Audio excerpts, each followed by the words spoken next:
ish format. Yeah. I'm here. I'm not actually too sleep deprived or jet lagged for that matter.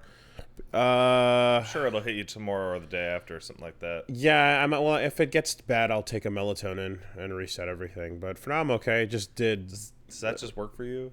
I mean, it does because I don't use it very often. Okay. So the trick to melatonin working is when you don't use it very often, it works really well. I tried it once, it didn't do shit.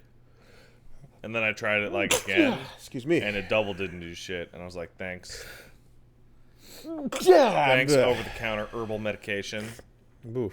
But easily that's one of the return trip was broken up into two halves because we went through Dallas first, so it was you did that one? Weird. Yeah, so it was basically, honestly, when I looked at the clock in Tokyo when we got back home, it had been 24 hours since we had departed for the airport. Yeah. So whatever the 13 or 15 or whatever it was in an actual flight doesn't matter because add the prep time and it's a full 24 hours and then of add travel. Sitting around in the airport. Yeah. But back good. It's far. It's a very far place. It's super worth it, but fuck. It's far. Fuck, it's the furthest you can get without needing to. It's possible that Australia resort. would be farther because you have to go north-south as well. It's the furthest point on the map worth going to. True that, my let's friend. just be real. Oh no. Let's just be real. It's the furthest dot worth going to. I can hear some angry didgeridoos in the distance, and that's but don't fine. worry about if that. If you have adventure in your spirit, if your soul calls to the wild, then go yonder into the unknown, venture. Yes. But if your soul calls for anime and video games and weeb shit and anime byproducts that you can safely consume in the safety of your home with your comfy civilization around you, then yeah, that's the dot you want to go to. Civilization. You can get out to Kamchatka. You can get out to fucking South Pole if you want to be on one of those limited flight trips. Or South Pole seems cool. You can go hit up Madagascar if you want. You know. And let's be real, I actually kind of think it would be cool to check out Madagascar. I'm not going to lie. But the dot of places left that I want to go on the map is really, really, really shrunken. Over the years. There's not many places I really want to go. There's one place I desperately want to go, but I probably won't be able to go there before I die. And that's Earth orbit. Sure. Yeah, not going to happen. Maybe. But, I mean... Anybody working SpaceX? You can vomit Comet. No. That's the closest you'll get. I want to look down on the whole Earth within my frame of vision. My perception. Dots on the map. I really have for a long time, for years, I've been obsessed with Angkor Wat. I'm saying it wrong, but it's the really beautiful temples in Cambodia. Yeah, that shit's really gorgeous. I really want to see that. I've never done a Euro trip. I've never really wanted to do a Euro trip. Listen, okay, so I've explained this over and over. I feel identically to you, not the Angkor Wat part, but the European thing. Okay, many people don't understand this. I think it's a Montrealer thing, because I remember like a bunch of kids in my high school being like, "Woo, we're going to London for the trip." I'm like, who gives a fuck are giving to London? Go down to Ottawa. It looks like shitty London. And it's like, oh, we're gonna go to Paris. I'm like, just go down to the fucking old port and you're in Paris. Like, what the like?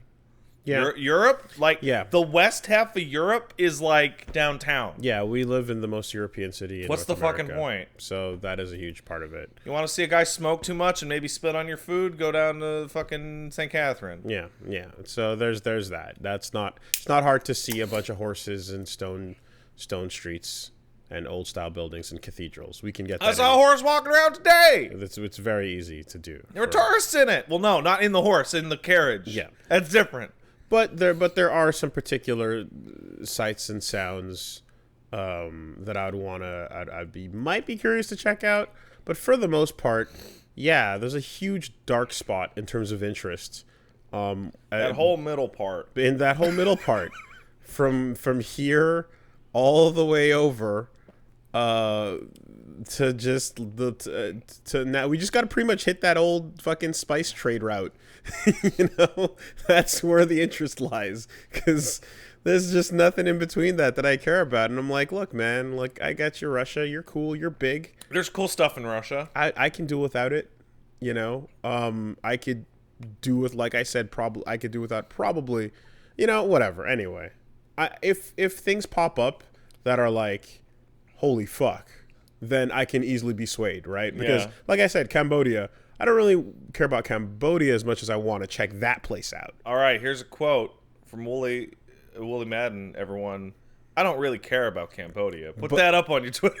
But I'll have you know, well, hey, I literally, some of my best friends are Cambodian. Oh, yeah, I bet. Because the strongest players in Street Fighter in Montreal are all Cambodian. So really, yeah, that's the thing. Oh yeah, is that like how the Pakistanis are coming out of nowhere to kill everyone at Tekken? I mean, Chirithi is totally Cambodian. Khmer, as they call it, Khmer SF, and like him and all the OGs, all the best Marvel players, they're all Cambodian. It's nuts. What's going on in Cambodia? Nothing, but like we all grew up. I told you I grew up in an area of Montreal called Saint Laurent that just happened to have the arcade with the maximum competitiveness going on outside of the downtown core, and I just got lucky being in that area, and everyone around that area happened to be Cambodian, so that's how it went. So it's less ethnic or national. It's more about what small like community did the arcade happen to be placed next to. Pretty much, and then that's what it became. Although, yeah, I want to go see those temples. That's cool. You draw on the wall. Japan's dope. Japan is... I feel really like, as I was on my way out, because it's been about a half month, I feel like I finally started to really cement, like, okay, I can communicate. It's really rough. It's really coarse. You're communicating right now. I can communicate in Japanese. See, that's a form of communication, and that was not clear. See, you're getting better every day. And and it's one word, sometimes two word statements, half sentences, you know, really broken and fucked up. But I've got enough to catch basic context. And here's the thing is, and this is how I know, because I'm the same way with French, right? When it comes to it, I've been around it my whole life, and like now listening to my friend who lives there, she's super fluent, speaking with cab drivers, and listening to other people talking and whatnot, I'm like, oh, I completely understand that conversation. Yeah, right. The Montreal bilingual conversation, for those of you who don't know, often goes, "Hey, how are you?" It's like, no. You speak in French, I'll speak in English, and we'll just make this work. Blah blah blah. So last time I would just kind of, you know, use whatever basic terms I could to get around. This time around, especially having watched a bunch of Terrace House, I literally was like, it's a dumb place to pick it up, but I picked up some things that I'm like, oh yeah, well, it's a better place to fucking pick it up than anime. Yeah. And I definitely had that fear that I'm like, oh no, am I one of those stupid fucking people that thinks that you're like, oh, I watched some anime and played some video games, I know what I'm doing. Yes. And like, yes, I am. But thankfully, I did a little bit of supplemental work around that and got it just decent enough. I remember to be able to say that we got through the trip, all right, and like when like we were able to get where we needed to go the whole time, whatever, and in most cases, most stores, most whatever, like taxi rides and such have conversations. I was able to do it. I kept up, you know, I was pretty happy with the results. I'm like, I can actually do this at like an elementary school level if I like started to apply it. So I'm like, okay, that's somewhere. In all honesty, the hardest part of learning a new language is the part that you did do with video games and anime, which is you got to the point. I remember a while ago, one of my language teachers taught me this. It's like the hardest part of any new language is going from, quote, bar, where words aren't distinct and people are just going blah, blah, blah, blah, blah. Like, no, you can't tell the difference between somebody fake speaking it and real speaking it, and going, oh, that's a word. Mm-hmm. I don't know what that word fucking means, but it's a word. Yeah. No, now Thanks, it's like, anime. yeah, now it's actual keywords popping up, and I'm like, oh, I know what the subject matter of this sentence is. Gaijin, huh? Gai Kokujin. Oh, yes. Don't say, don't want to. Oh, no. No disrespect there. Oh, what? Oh, okay. Anyway, so I guess since we last left off, wherever I was spilled on Red Bull on my pants. I think I was on Bunny Island. Crap. No. Wait. Well, the last podcast preview was the bunnies. Yes. Yeah, I was on Bunny Island. That's where I left it The off. fun time Bunny Island where nothing ever went wrong. Don't you worry about it. Now that you, because I told you about it when I had been there, but now that you have been there, isn't the fucking dichotomy between this is the poison gas war crime plant, bunnies, and like there's no overlap at all in the presentation of the island. They actually incorporate that into the little movie you watch if you go to the Poison Gas Museum. So you can go check out the little, a small little museum where they have a couple of signs up, and it's a very like, yep, there was some really bad things here, and for the most part it focuses on like how it badly affected the people working there and how the island itself got fucked up. All of the photos of the damage the poison does were photos from foreign lands and Far away. people and foreign bodies. People that don't matter. Foreign babies. Oh, wow. Didn't see that part. It was closed the day we went there. Yeah. Nothing too close to home in terms of photos. But nonetheless, that was there. And God forbid no bunnies. And then they went over, and then there's a kind of they really had a lot of detail on how the production like of the poison went, and how this was the hidden island that was chosen, and so on and so forth. And then there was the smallest plaque on the entire wall was the one that said, the actual use of the poison in the war to this day is still unknown in its application, and it can be certain that many were harmed beyond the context of those that were making it on this island, and poison is a very bad thing that should never be used. So a big old plaque that says mistakes were made. Essentially, right? It really did not go into how it was used. It was just about the production of it and those it hurt. The saddest in that thing case, is it's like it's the most idyllic, beautiful, scenic location that has ever been. Like this perfect little island. It's cute. There's islands around, It's cute. the water, and it's like, yeah. They also only mention bunnies once when they say like the application of one drop of this to a rabbit's skin can change the color entirely in one day or whatever. And they're like, how do you know that? And like accident, one of the bunnies found an old tube. You don't know. They don't even. Yeah. You move on. You move on. So anyway, that was Bunny Island. Mistakes Otherwise and known miracles. as Okunoshima. Yeah. And yes, exactly. But check out the really cute Everything Everywhere. Oh, yay, the buns. Mm-hmm. I got one to sit on my lap. Oh, they don't give a shit. Yeah. You do the leading, and then there it go. It's one of those areas where the same thing with Nara, where the distinction between wild animal and tame animal is really vague. The difference is the deer are assholes. Well, deer are assholes. As a whole, as a race, they are bad. we can condemn them. People think that deer are cute and wonderful, and they are, but they are also bad and mean. Be sure to say the word deer very frequently while we talk about how that entire race of assholes deserves what they have coming. You say as you didn't actually Deer. include the word deer in that sentence, Wooly. I remember being a kid and being like, how could you hunt the beautiful deer? And now I'm like, shoot the deer, fuck them. Yeah. They're dicks. But bunnies are... They're assholes too, but they don't have the means to disturb you as much. They can't disturb you. I remember somebody who used to live on a farm who described that if you leave the wrong bunnies together in a pen, you walk into a blood-covered rabbit and a bunch of decapitated heads. The first rabbit we saw upon walking out from the hotel was one with a giant chunk of its right eye missing.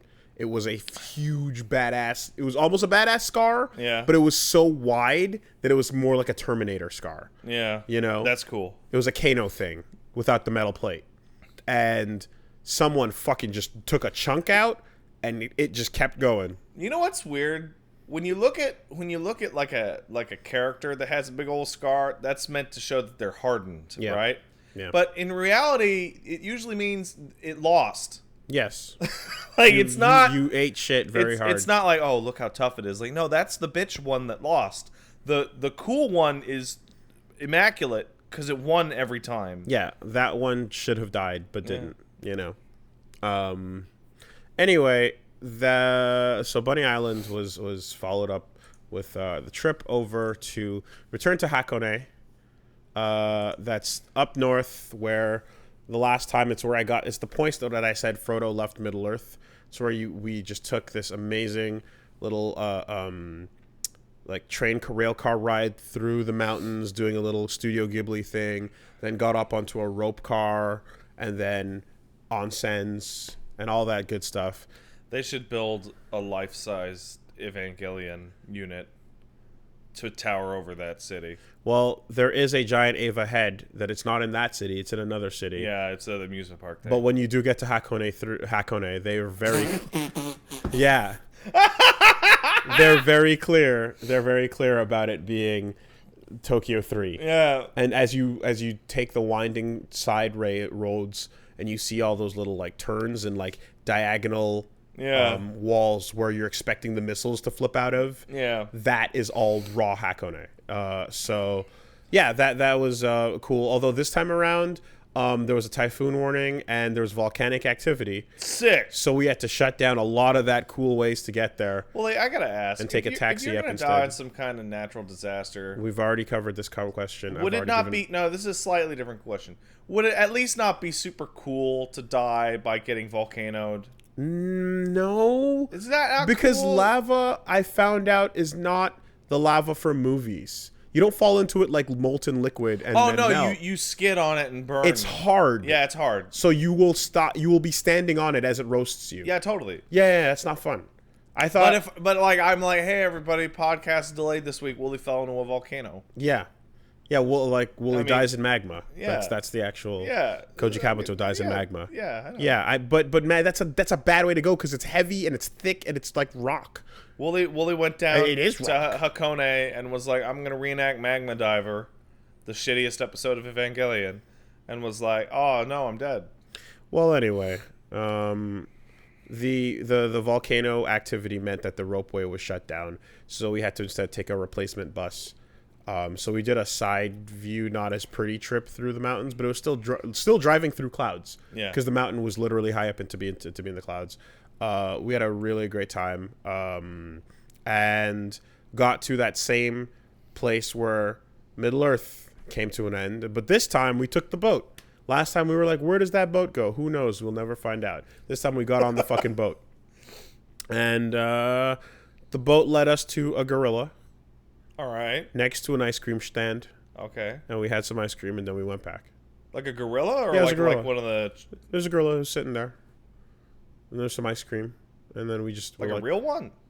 I mean, no, it was stuffed. It was a cute stuffed gorilla. The reason I asked is because like the other day I refound that photo of like "Do not fight the monkey. The monkey will defeat you." Image that is not at Hakone, but it is in Japan. There was also a lot of vending machines with the most tonally dissonant Ava, like, merch and stuff you've ever seen. Okay, worse than the Gendo Ikari shaving ad.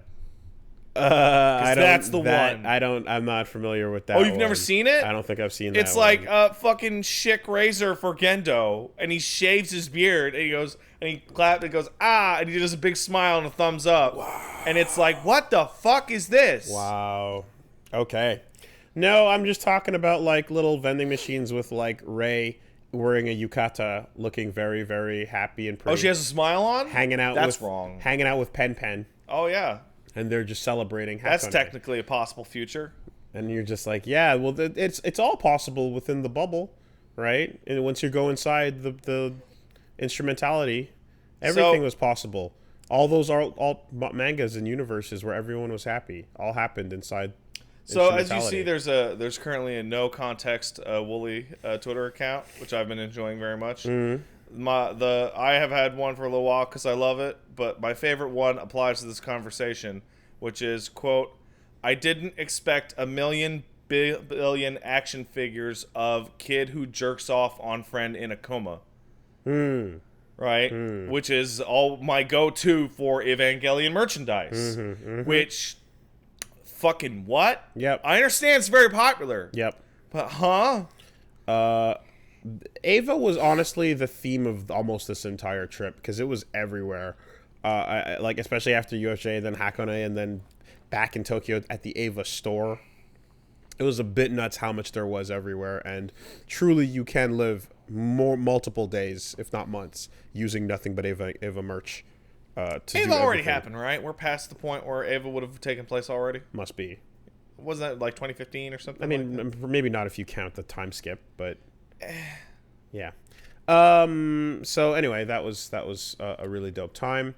I got back into not back. I returned to Tokyo after that because before that was Osaka. First day I had booked the Kirby Cafe and went over to the Kirby Cafe. Was definitely not the usual audience that this establishment has. What do you mean? I stood out quite a bit. Amongst the 12-year-old girls that usually go there, I assume? Actually, so you had the maybe like 7-year-old boys and girls with their parents. God. And then you had much older, like 20 to maybe 40-year-old women taking photos of the cute Kirby things. Oh, man. So you have about 20 to 40-year-old women taking photos of the cute Kirby plates and things. You have all the children, and then there is I. And you best fucking believe I was getting my photo at the same sit and pose with DDD and everything corner, and I took it, and the photo lady was like, DDDD, pop, and then took the photo, and then I got my order. I ordered my fucking plate. I kept it. It was delicious. I sat alone. That's the worst part. No, that's not the worst part. Oh, no? Because there's one thing we know about the Kirby Cafe. Yeah, what's that? It's that photo that says, when you go alone, what happens? Do you remember what happens? I don't. When you go alone... Wait, did you engineer this on purpose? When you go alone... No, it's literally the only booking that could have been made. Okay. I definitely would have went with my friends, because we were there as a group. But it was the only slot in the time frame that we were there. So when you go alone, you're supposed to be sitting at a seat, and if you are there by yourself, they put a Waddle Dee in the seat opposite you, so that you won't be eating alone. This is a photo that's been shared everywhere online for a while now. The sympathy Waddle Dee.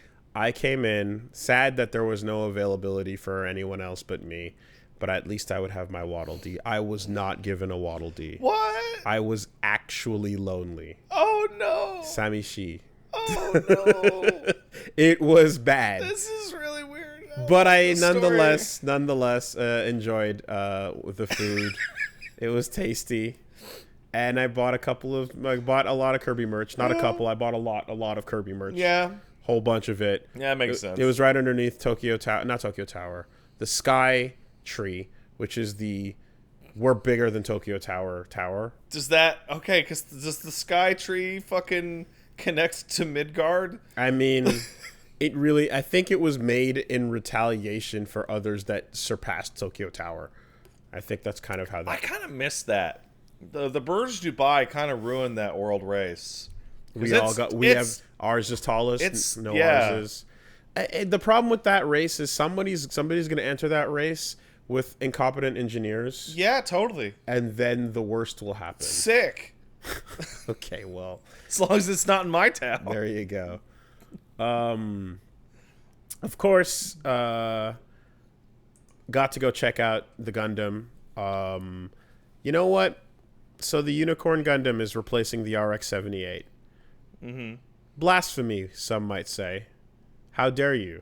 Mm-hmm. By some, I mean me. Because what the fuck are you doing? It's the RX-78. The Unicorn's great, and it's a cool look. But I mean, the original's the original. If That's you were the point. if you were gonna commit to always updating it to be the current thing, then I mean, would understand. yeah. But you're picking one and you're replacing the original with one, and you chose the unicorn, and it's like, all right, man, I really. But you know what? I went to go check it out at night so that you could see all the lights doing the thing. Yeah, that's cool. And it was awesome. Yeah, it of was course it is. fucking rad.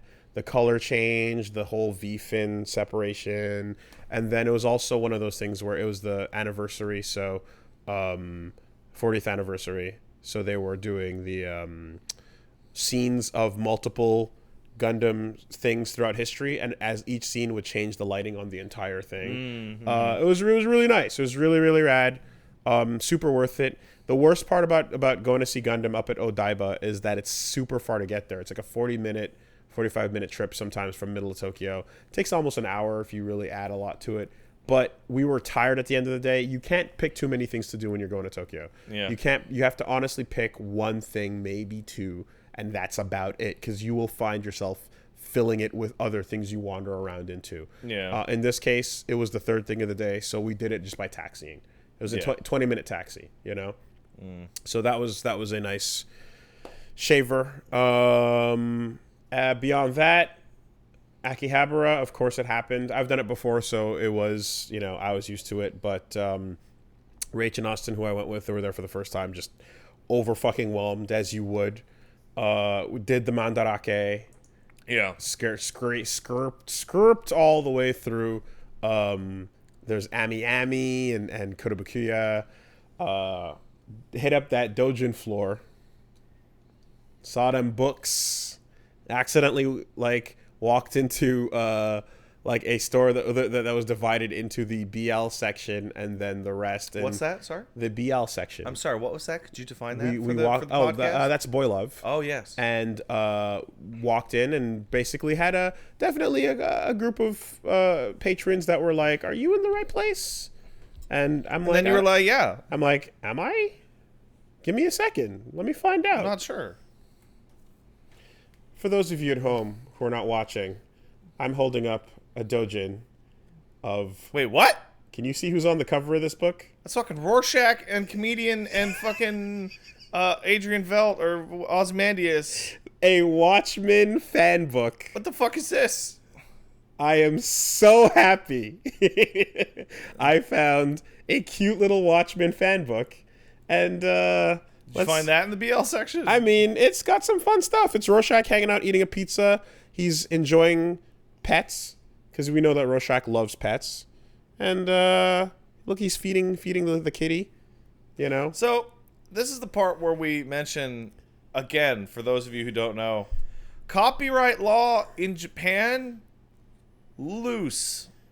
Real loose. I mean, the dojin... Nobody gives a fuck. The dojin industry is very vibrant and thriving. Nobody gives a shit. Comiket in its entirety is nothing but, right? Yeah. So, yeah, anyway, it's a very fun, cute fan book. And it's, again, you got Rorschach hanging out with the animals. Oh, yeah.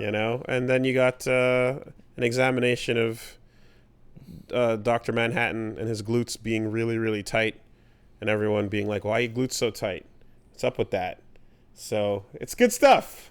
Got my Watchmen Dojin. That's weird. Super into it. That's really happy. weird. Good find. One of a kind. I would say that, yes. Also, I think I can say 19 years, I have been searching for something I saw a picture of on the internet and could never, ever, ever find until this time around. What does he have now? This box right here. Oh. I don't know It's if you some recognize kind it. of stupid plane. This is the Ikaruga model kit, and I can't believe it was back in stock after what must have been 20 years. Yeah. So I fucking bought it. So are you going to put it together yourself? I was thinking about you better. it because I can do a Coward. good. No, I can do a good job with the shaving and the sanding, but I can't do a good job with the painting. Right? So if I put it together, it's just gonna look like the plastic default version with the stickers on it. And I want it to look way nicer than that. So I might give it to a friend who can do a much better job than I can. Because that's what I did with my Kingdom Death. That's what I did with my Kshatriya, currently being worked on. So, yeah, I might just have to do that. Because I don't want... This is a one of a fucking kind. I don't want to fuck that all... One of a kind, except for the part where I bought two, but... One of a kind, except for the fact that it's a boxed retail product. It was gone for so long, and now it's back. And one of a kind! And I can't do 20 years. Yeah. Like, that is a... Like, I am walking out of the store violently holding these things, my babies. Also, they had some cool Nier stuff. I honestly opted, I'm like, you know what? If I'm going to buy Nier merch, I either want a giant, amazing statue. Yeah. Or what I saw was perfect is a collection of all the weapons. And I was like, that's cute. I like that. I'm going to get that. So, Akiba was, of course, a very full day. Last thing that we ended the trip on is the most tourist trappy, kitsch ass, roll your eyes if you're a local and you hear these two words put together attraction ever. It's called the Robot Restaurant. Oh, yeah. I don't know if you've heard of it. I have. You ever seen pictures of it? No, but Paige has been there. She tells me that I ought to go sometime. Okay. Anyone who's from there goes, ugh. I went to this thing, not knowing what it was. I mistook it for something else because I heard that there was a restaurant somewhere. In fact, there's a guy in Tara's house that was involved with it. That it's a restaurant where these little robots come up to you, and they're your waiters, and they're being operated by people with disabilities elsewhere remotely. And it's like, that's a little cafe that does that. And I was like, oh yeah, that sounds cool. That's not what the Robot Restaurant is at all. The Robot Restaurant is a fucking... it is what your parents think Japan is turned into a show while you eat at a little fucking school desk sized tray table thing. The walls are adorned with celebrities who have visited. There is no Japanese anywhere in sight. The moment you enter, it is extremely English. And it is basically, it's like all the flashing lights, all the wacky imagery, all the Mount Fuji cutouts and samurais and ninja things like flying past each other, and like super over the top classic, like typical music and whatnot. And then the show starts, and it's just people in costumes and robots and machines that they're riding, like skating, going by each other as they do fucking neon taiko, like with like Tron aesthetics. And it's fucking glorious, man. Sounds awesome, dude. It's rad. Lasers and swords and mechs and idols and just nonsense, right? It's like the Simpsons going to Japan episode. It's anything South Park ever did about Japan. It's complete and utter fucking nonsense. It's kitsch without knowing it's kitsch, right? And it's like... You think they don't know? They definitely don't know, right? To the point where they do... Like they do like a little Power Rangers thing, and like they do like narration about the world being in trouble because of the uprising and then the saviors and all that. And it's written in an English that is aware of English, so it's making it misspelled on purpose. So you're reading it going like, no, that's not genuine English. You put that in there for the pop. Right? That's weird. Very weird. But nonetheless, the visual spectacle of the whole thing is fucking incredible and super worth it. And I can't pretend that I didn't enjoy the shit out of it the entire time. You know, like, it's a Vegas-ass hollow show in the middle of Kamurocho, essentially. Kabukicho. Right? But it is fucking worth it if you're not a local and you're not sick of this thing existing in your neighborhood already. Robot Restaurant, holy shit. Just honestly, like, Google the words Robot Restaurant and look at the pictures that pop up and you'll understand. Like, I saw the pictures and I saw the colors and I was like, oh yeah, no, that's me. I need to experience this in my life. and I did not regret it. And that's what we ended the trip on. So, fuck yeah, that was good.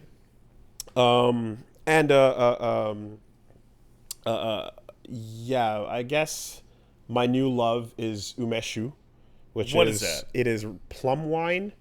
It is sweet. I had plum wine there. Did you? Yes. I had it once. I didn't think to mention it. It's good. It's fucking good. It's real good. Super duper strong. Yeah, actually, now that I think of it. Yeah. That goes down deceptively easy. Really, really, really into that.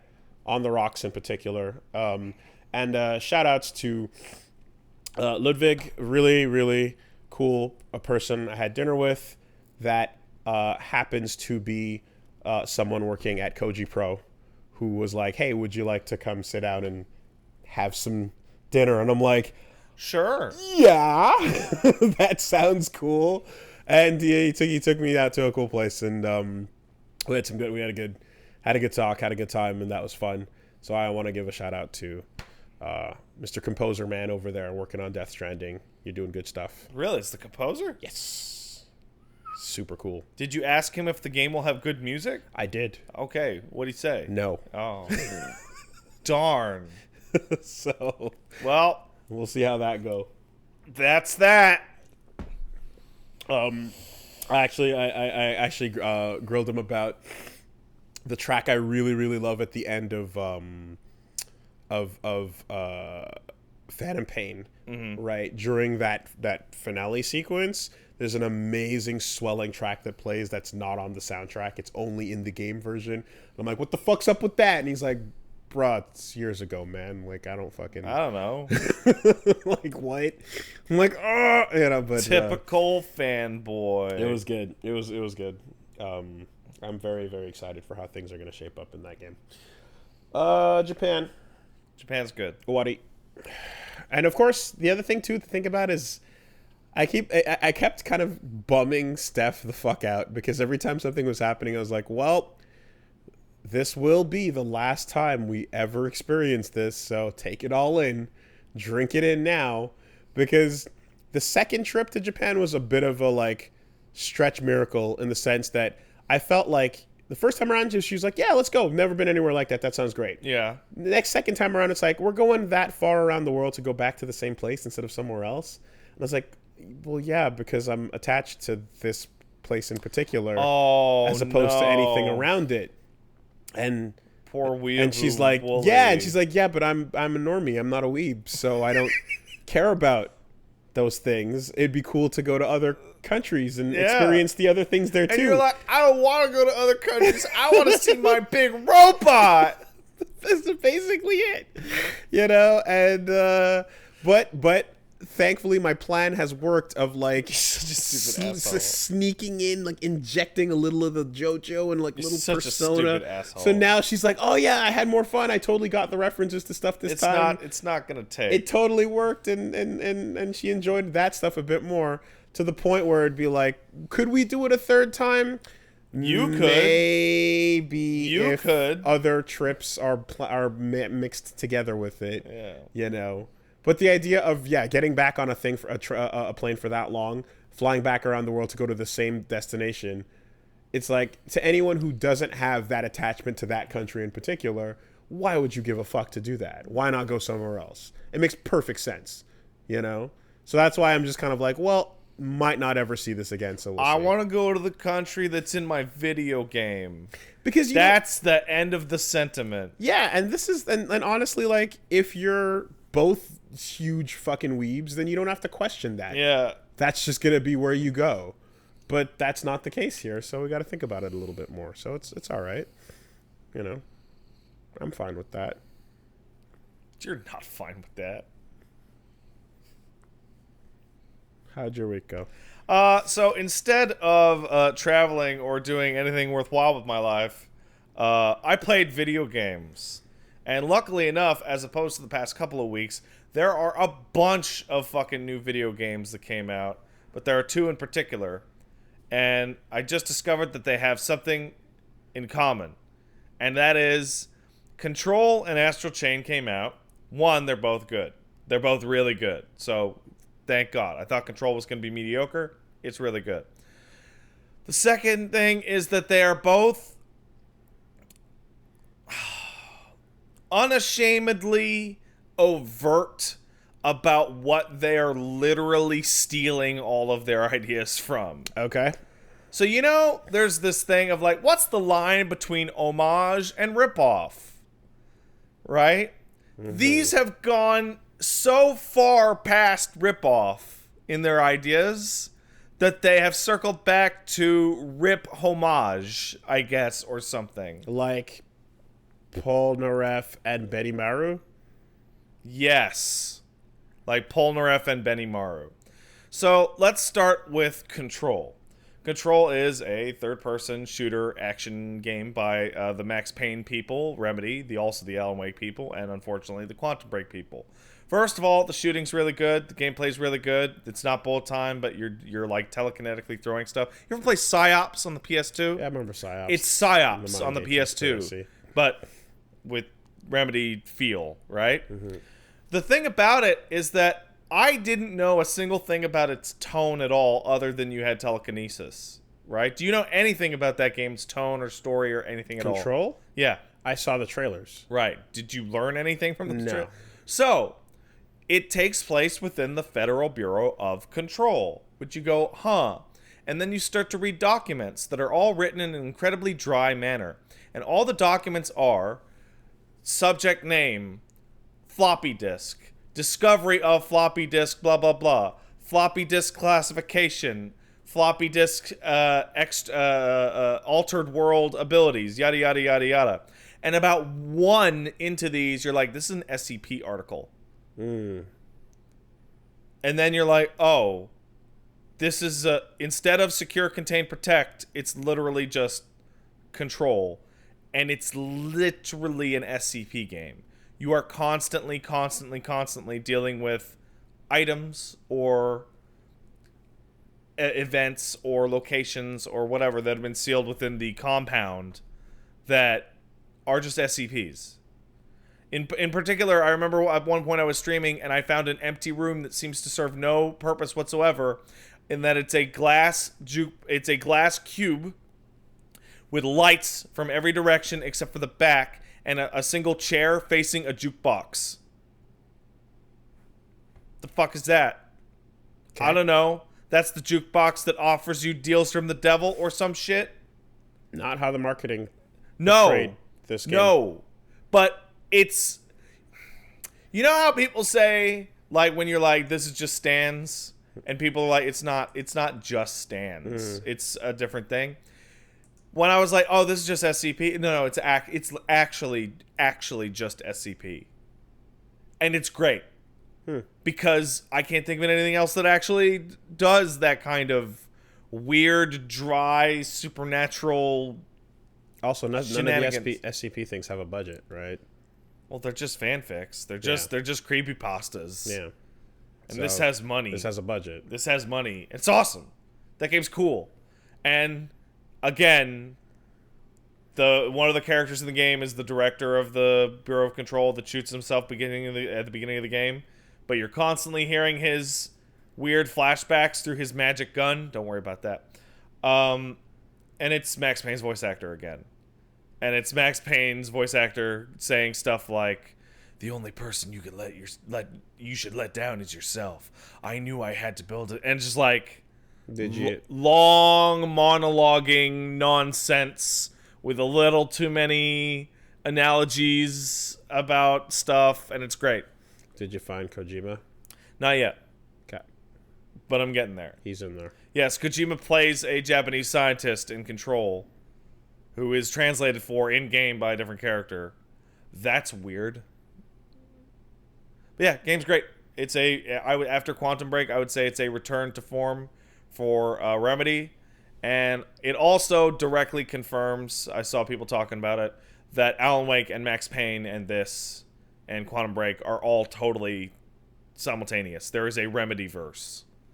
You find like a coffee thermos from Alan Wake. Yeah, I heard that there's a bunch of Alan Wake references in there, actually. And it also very sadly kind of retcons the ending of Alan Wake to be sadder, but also allow for an Alan Wake sequel. So, hey.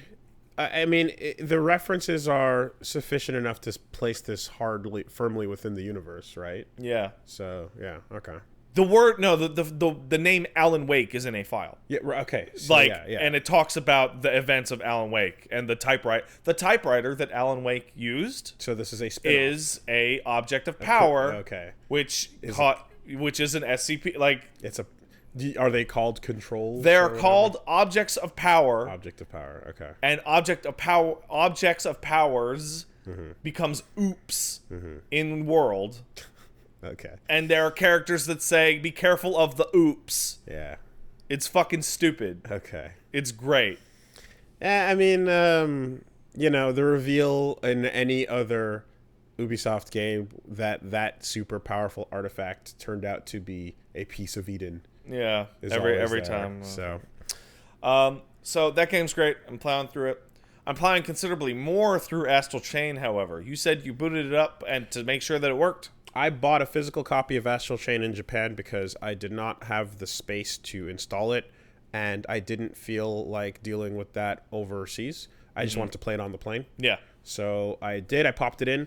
Didn't know this until I was over there. Austin pointed out to me that you can buy Japanese Switch games, and not all of them, but many of them will treat it like an American game and just switch to the English language version when you pop in the Japanese and Astral Chain's one of those because it has dual audio, it has dual language. Fucking excellent. So had I known, I would have grabbed a couple of other things while I was there. You just got to check which is which. Yeah, they like the Guilty Gear physical collection is there, for example.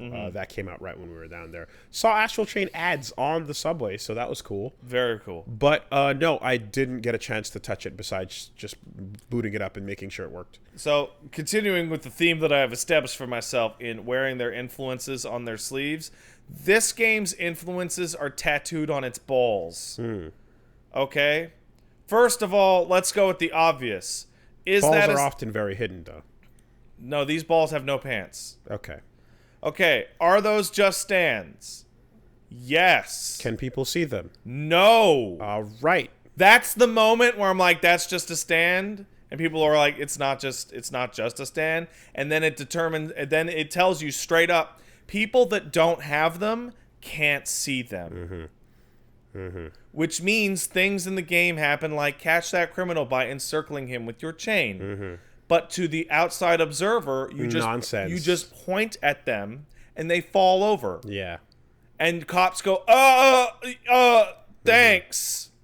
They are just stands. They're manifestations of your personality? No, they're captured monsters. Okay. Which is where the first cutscene in the game takes place. The very first cutscene in the game, minor spoilers for the first 90 seconds of the game, is the process of turning a chimera, an evil, bad Kamen Rider monster, into a legion, a stand, basically. First of all, it goes from red to blue. That's very important. Red, bad. Blue, good. Second, it is a violent enslavement process that the chimera does not like. And how does the game show you that the chimera doesn't like it? It runs at the glass to the Gendo Ikari looking motherfucker overseeing it and starts beating on the glass to try and kill him. And it is almost a shot-for-shot remake of Unit Zero trying to break through that shit. In addition, so they're not just stands, they're also Evangelions, because every single moment of gameplay in the game, the thing is trying to break free of its chains. Okay, that's really cool. And it is always clearly furious that it is enslaved. Yeah. And it is miserable, and it is an awful existence. That's really interesting. And more than that, and I don't want to, very early story beats, but it becomes very clear that if those chains were to, say, be removed, it would immediately try and kill you. Yes, of course. And you specifically. Yeah. Because it hates you. Oh, for sure. Okay. And it's real, like, you're like, yeah, I'm doing cool action. It's like, this is that I have done. Yeah. This is a bad. You, in Shin Megami Tensei, you negotiate with the demons. And the reason the demons follow you is because you become physically strong enough that if they don't, you could beat them up. Yeah. Here, it's like very similar. If it could break free and kill you while you were asleep, it would do so in a heartbeat. It hates you, it hates you, it hates you. But look at the cool combo. And there's even a little mini game where you're like, clean your legion, and like clean little crystals off of it, like a petting mini game. And the thing is like thrashing around in fury and anguish. That's awesome. As you're doing it. I'm like, what is this? I didn't know that flavor was there. That's yeah. really cool. Also, it takes place in the Ghost of the Shell City. Ghost of the Shell City, Osaka, whatever. Like, it's the future. It's cyberpunk future. Ghost of the Shell. Yeah, Ghost in the Shell, whatever. Okay, you're just saying that. Yeah, I'm just saying poorly. Okay. I'm saying it bad. Got it. Yes. It takes place there, Yes, like, okay. Blade Runner. The plot is Ava. The plot, it's all of it. It's all of it. Do you like anime? This is just an anime.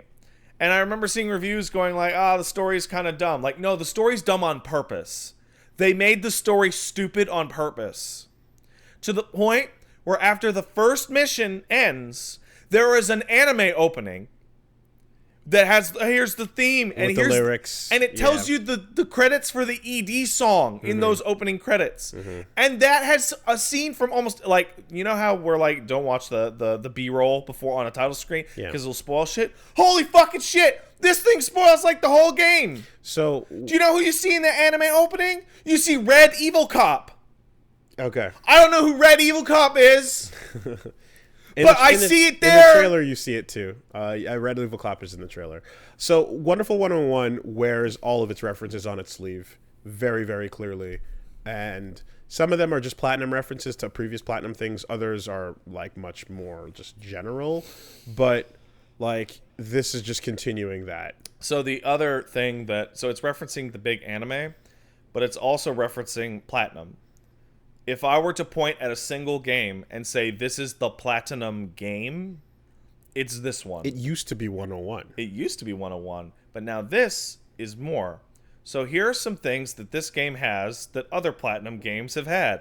One, the sync attack system, where you attack and then you sync up with your legion to do a double team. It's actually just a Wicked Weave.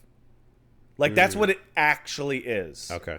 Dodge offset is built into the dodge system. Okay. You can move your legion independently, like away from you. Yeah. And if you encircle enemies, they will become chained. And you can use it to traverse the environment by wrapping it around objects and enemies. Oh, like 101's drawing mechanics. There is Zandatsu. Mm-hmm. I don't know if you knew that one. No. But there is blade time, rotate it to slash through Sundowner shields mechanics. And then once you hit the enemy enough, hit A to have your legion run out, grab the heart, pull it out, smash it, and regen your health. Okay. It's the Platinum game. Okay. And it's great. It's also crazy, crazy long. I can't believe how long it is and how much stuff there is in it. How long have you been playing it? I have done 3 streams and played it for 18 hours, and I have beaten 5 chapters. Holy shit. Now, granted, take 6 of those hours off, like 5 of those hours off, because those are me replaying missions off stream, trying to find secrets, etc., right? But I would say it has taken me about 12 hours to just beat 5 of 11 missions. That doesn't include going back into missions to find the hidden slimes that unlock the hidden verses, if you would, to unlock new color palettes. It doesn't include going back to old missions. And, hey, you remember that door you couldn't open? Because you didn't have the Fist Legion? Yeah. Well, now you have the Fist Legion. Oh, there's a hidden boss fight behind, not like a verse, like a unique boss that is just hidden behind this wall. Are stages broken up into verses? They are absolutely broken up into verses. Okay. And the game has a super robust chapter select because the game structure is actually very different from most Platinum games. Mm-hmm. Structure is, number 1, you're at the police base. You talk to people. You do fetch quests. You find toilet paper for the toilet fairy. You upgrade your stuff. You go to the training mode, etc. Right? Step 2, go out into the field. Talk to people. Do a little combat challenge. Do a little puzzle with your legion. Find information about the culprit. Do a little cool detective mini game. Whatever. Step 3, action. Just fucking fight. Go through a action game dungeon, right? When you go to chapter select, each of those are devoted into subfiles. And you can see this is the file that has all the action verses. This is the file that has, all the action files. This is the one that has all the investigation files, etc. There is so much there. And on top of that, I did a little digging. Once you beat the game, there are 11 story files. You unlock file 12. What's file 12? File 12 is 71 combat challenges that are no exploration, no story. It's just go run action shit in increasing levels of difficulty. It's not Bloody Palace because you complete them. These are not meant to be done in a shot. They're meant to be the post game. But you're getting it before then. Getting it before what? They're meant to be the post game? Yes. Once you beat the game, yeah, you unlock like all what would be the Chrysler building in Parasite Eve. Okay.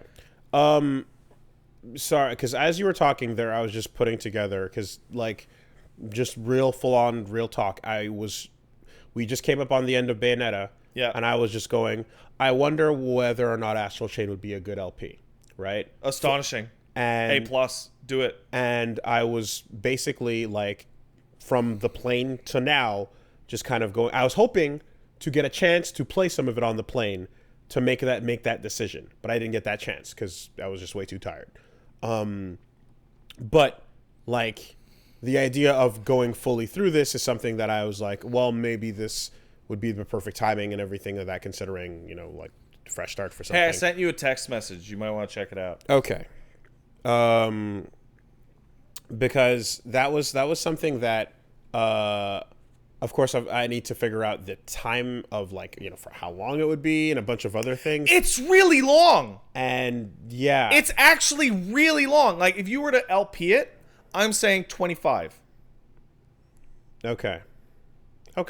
Plus, I need to also, like, the way I want to definitely not have those kinds of three houses mistakes by, like, previewing the land a little bit, getting practice in where I need to, making sure that by the time recording comes around, so here's the thing, I'm not so in the dark that it becomes... I would actually say that that's less important for this game, to its detriment. There's a couple things I dislike.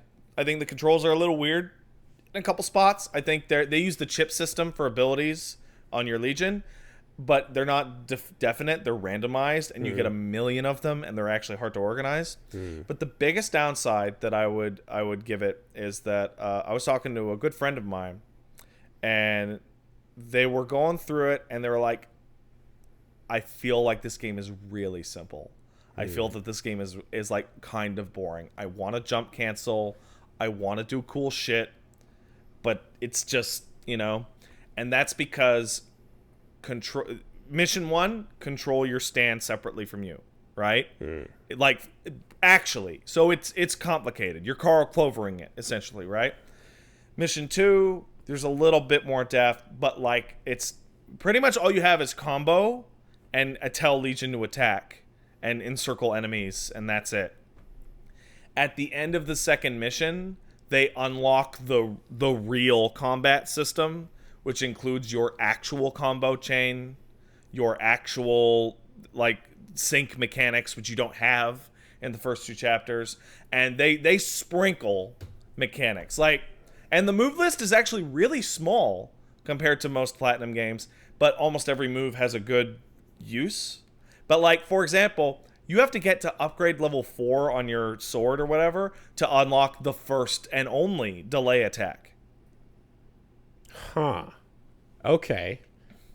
And that's it. That's it for delay attacks.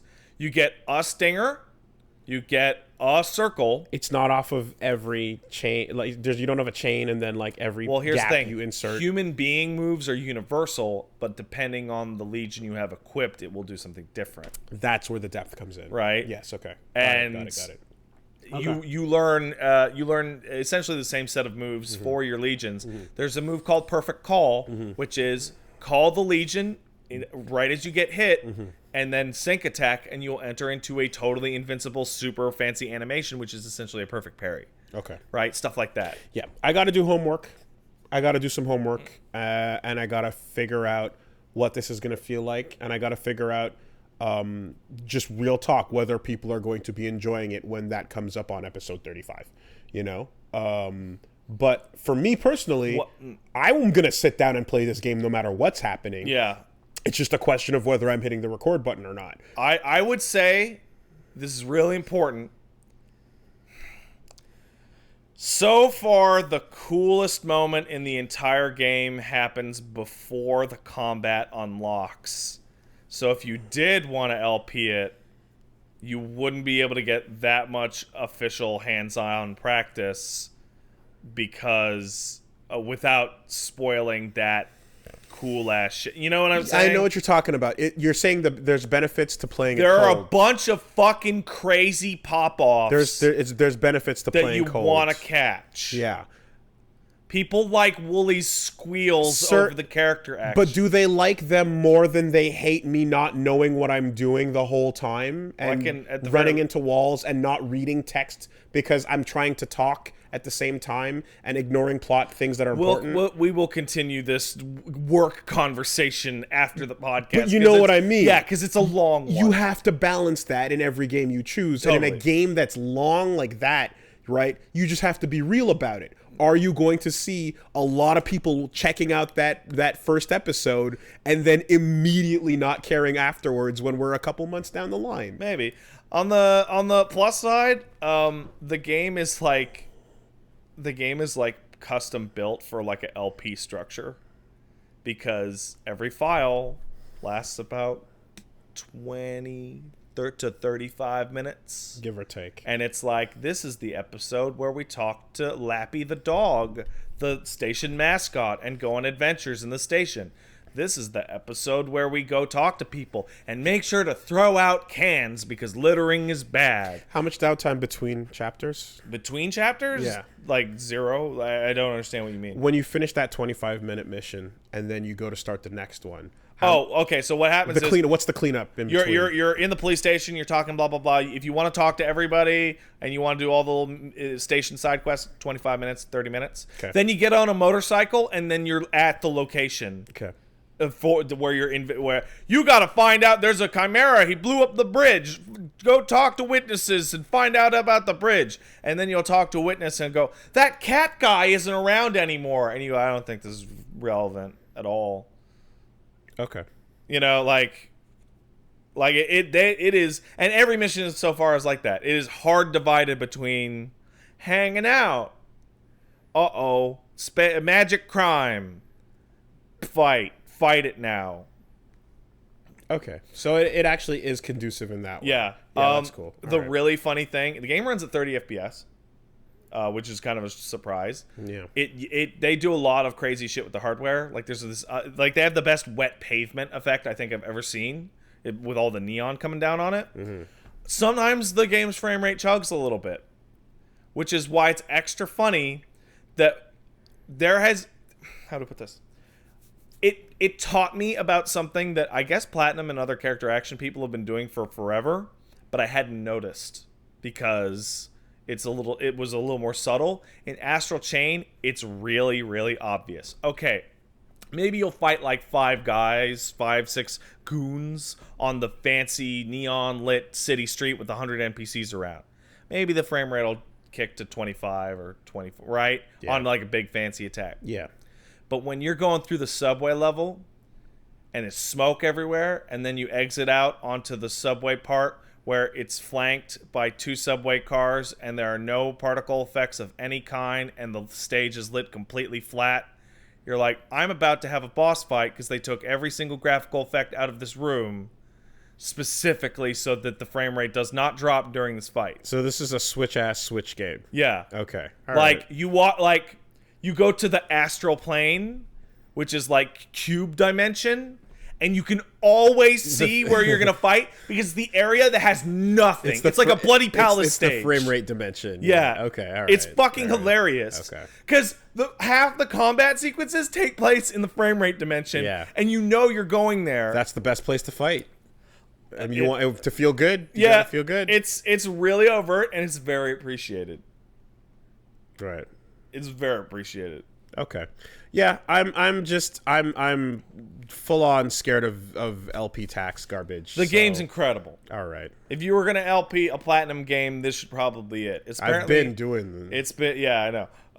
The director on this one was a designer on Nier Automata. Yeah. And you could feel it. This guy's got a good future ahead of him. Good video game.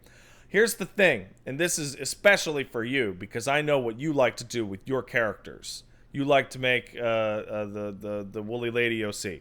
Here's the thing: you get to pick between a girl or a boy. Akira.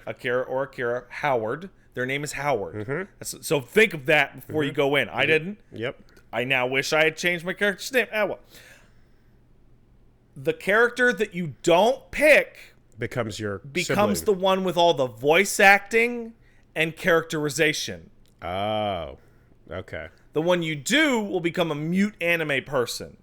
Yeah, okay. So, like, everybody's like, pick the girl. I'm like, I want the girl to be the character. Yeah, okay. Right? Yeah. But that means I couldn't make, say, the Chie or what have you. So remember that if you do, you'll probably pick the girl anyway, but you will be dealing with anime Howard boy. Or vice versa. Yeah. Right. Okay. Can you customize both of them? No. You can only customize you. Yeah, you can customize you, and then the other one will be the stock. But they'll be talking. Yeah, and you're twins, which is extra funny if you make yourself look super weird or completely different. You're twins. Wish it wasn't like that, but I guess it did. It's a weird decision because it kind of. So, the game has no it doesn't have a Dante or a Bayo because it's just you. It's your creative character. The customization's really, really out there. Like you can, I unlocked a raven sits on top of your head. Fuck yes. Thing. Oh my god! Like you can armor yourself up. You can take the cop clothes off and just go for a K jacket look. Oh my god! You can change your pants. You can change the color. It's a whole thing. Fuck. Okay. All right. You can change both. So I don't know how to change the other one. Someone in the chat says you can change both. Okay. I don't know how to do that. Okay. Somebody let me know how to do that. All right. But I think the default chick is pretty cool. We're getting also of note. This has been going around a lot on the social media. Platinum Games has spent many development dollars on making sure that the crease of the booty shorts deforms appropriately when the female characters walk. Well, I did hear... It's astonishingly detailed. I did hear tell that this is, in fact, their most expensive game. Or their most AAA. It feels it. I was talking on Twitter and I was like, this feels like the first Platinum game that didn't ship out the door with them going, fuck, we ran out of money. Would have been Scalebound, I imagine. Yeah. But this feels like the first Platinum game that I've played in which you play it and you're like, they got to do all the things they wanted to do.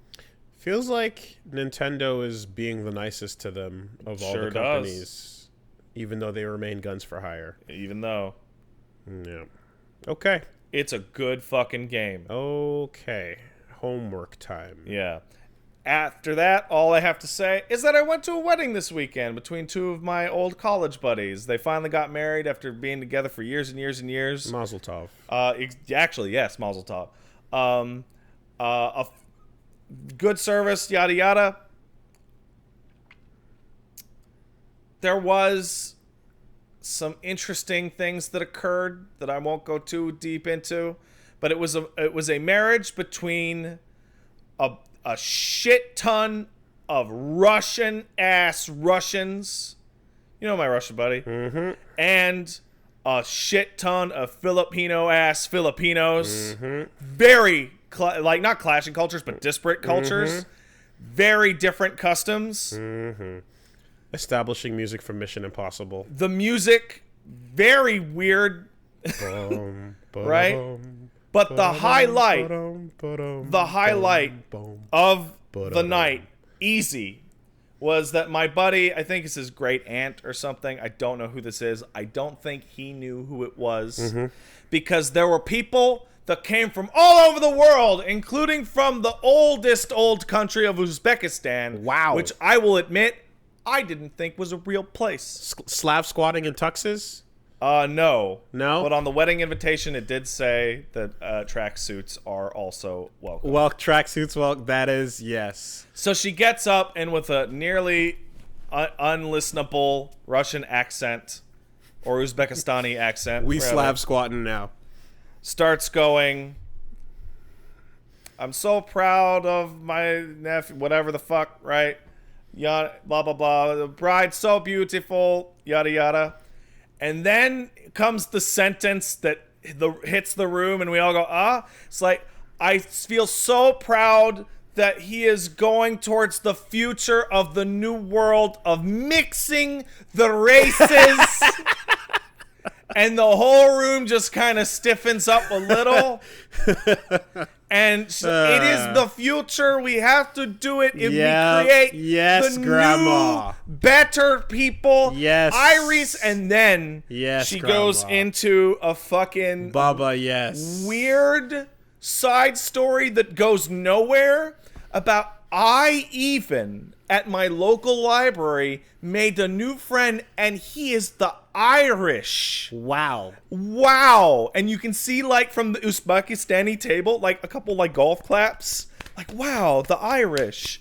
And it's just and like my buddy, he's sitting there and he's like he's a pretty rigid guy, but he is like stone still because he doesn't know where if it's gonna keep going. That's amazing. And then she just stops. It's like, oh, happy marriage, oh, best, and it's just like, okay, Yep. that could have gone.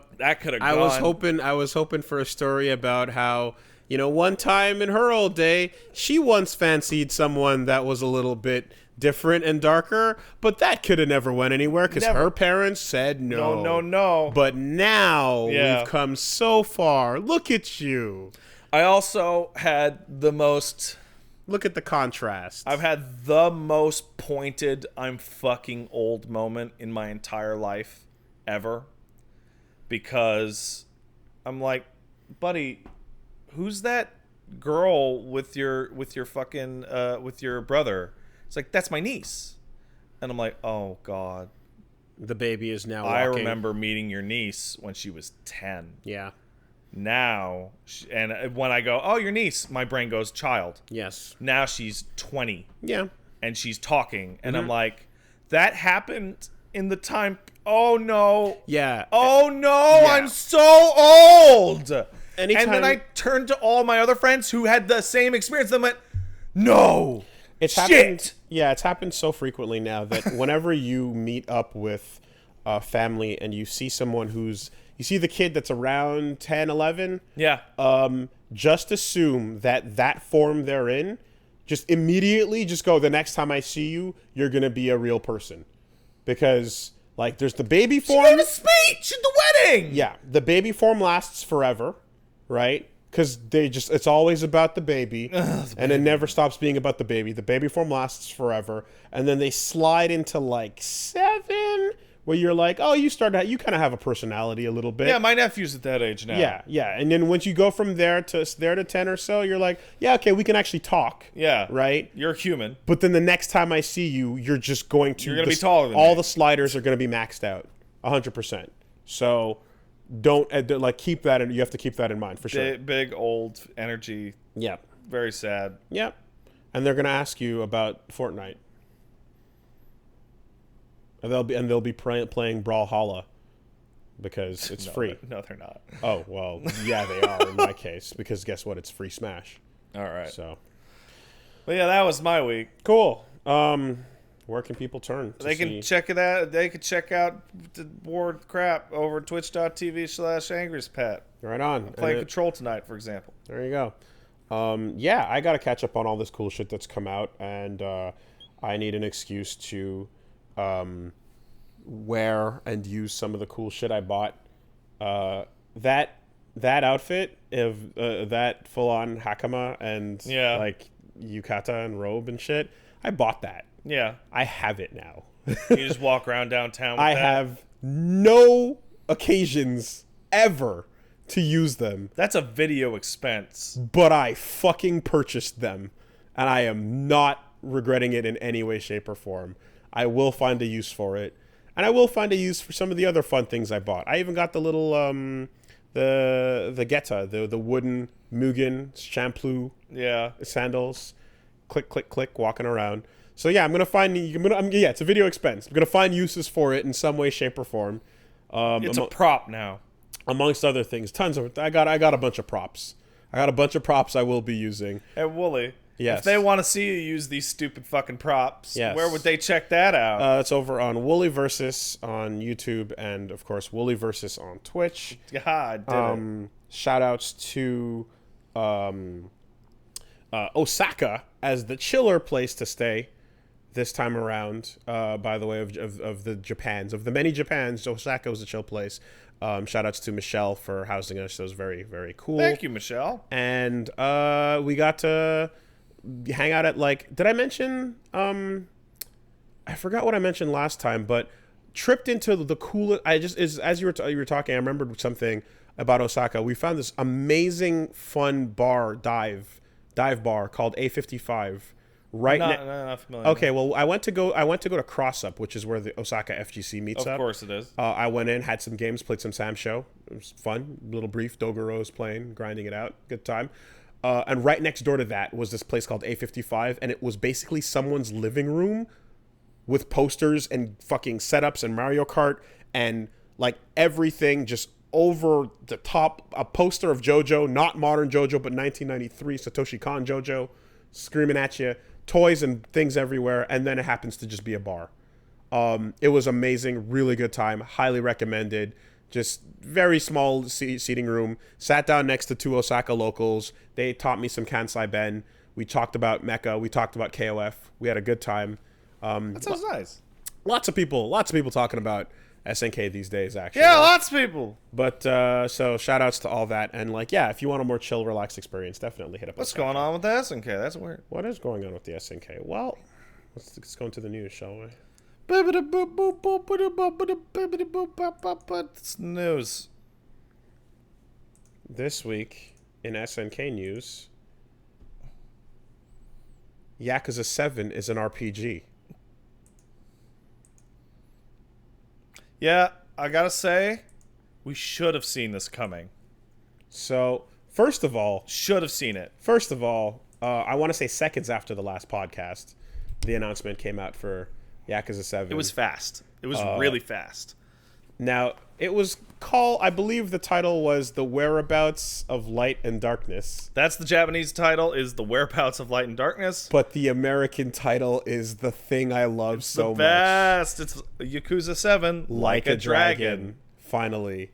So Resident Evil got to do this. Yeah. And now Yakuza gets to do this. And but it's also a double meaning, because the main character, Ichiban, loves Dragon Quest. Seriously? And in the trailer, he says, guys, we're going to do it. We're going to beat the boss, and we're going to all go home happy. It'll be just like Dragon Quest. That's why it's an RPG? That's why it's an RPG. That's amazing. Because Ichiban loves Dragon Quest. That's hilarious. And it's what kept him going when he went to jail. That's fucking funny. Okay. I mean, besides the fact that it also seems to be like, well, you're playing a party of people. You're not playing one guy. Yeah, Ichiban and crew. What a, like, aggressive change to make to a mainline number in the franchise. Yeah. As opposed to a spin-off. In a franchise that's not afraid of spin-offs. Everyone's blown away that it has a number. Like, the fact that that's what I'm saying. Usually, something this different would just become its own thing. Well, it used to have a prototype name. It was called Shinryu Gotoku. I can't say it. I'm bad. Or Shin Yakuza. Yeah. And people thought that was going to be the title. It's like, nope. 7. Yeah, well, it's almost that Final Fantasy school, right? Of just like, yeah, no, it's the next one. Whatever. Yeah, except it hasn't been like that ever. This is crazy. And it is aggressively within the same universe. It's a guy who used to work for the Tojo, and he gets out of the same jail or same prison that Kiryu got out of.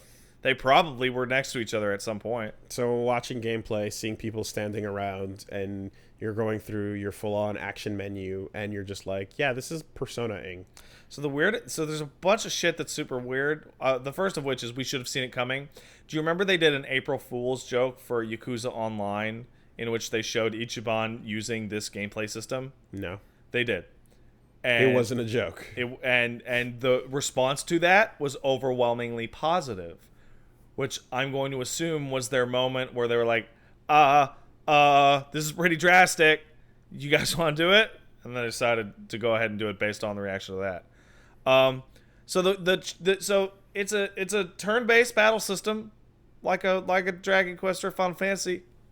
The difference being is that you're doing it turn-based, but the characters' attacks are still going to be using the Dragon Engine physics system, and the outside world will continue to act as if everything's fine, like nothing's happening. So like they brought up the example, like, yeah, if you hit a guy and he like flies, he'll just ragdoll over a fucking railing, and if he falls over that railing to his death, he's dead.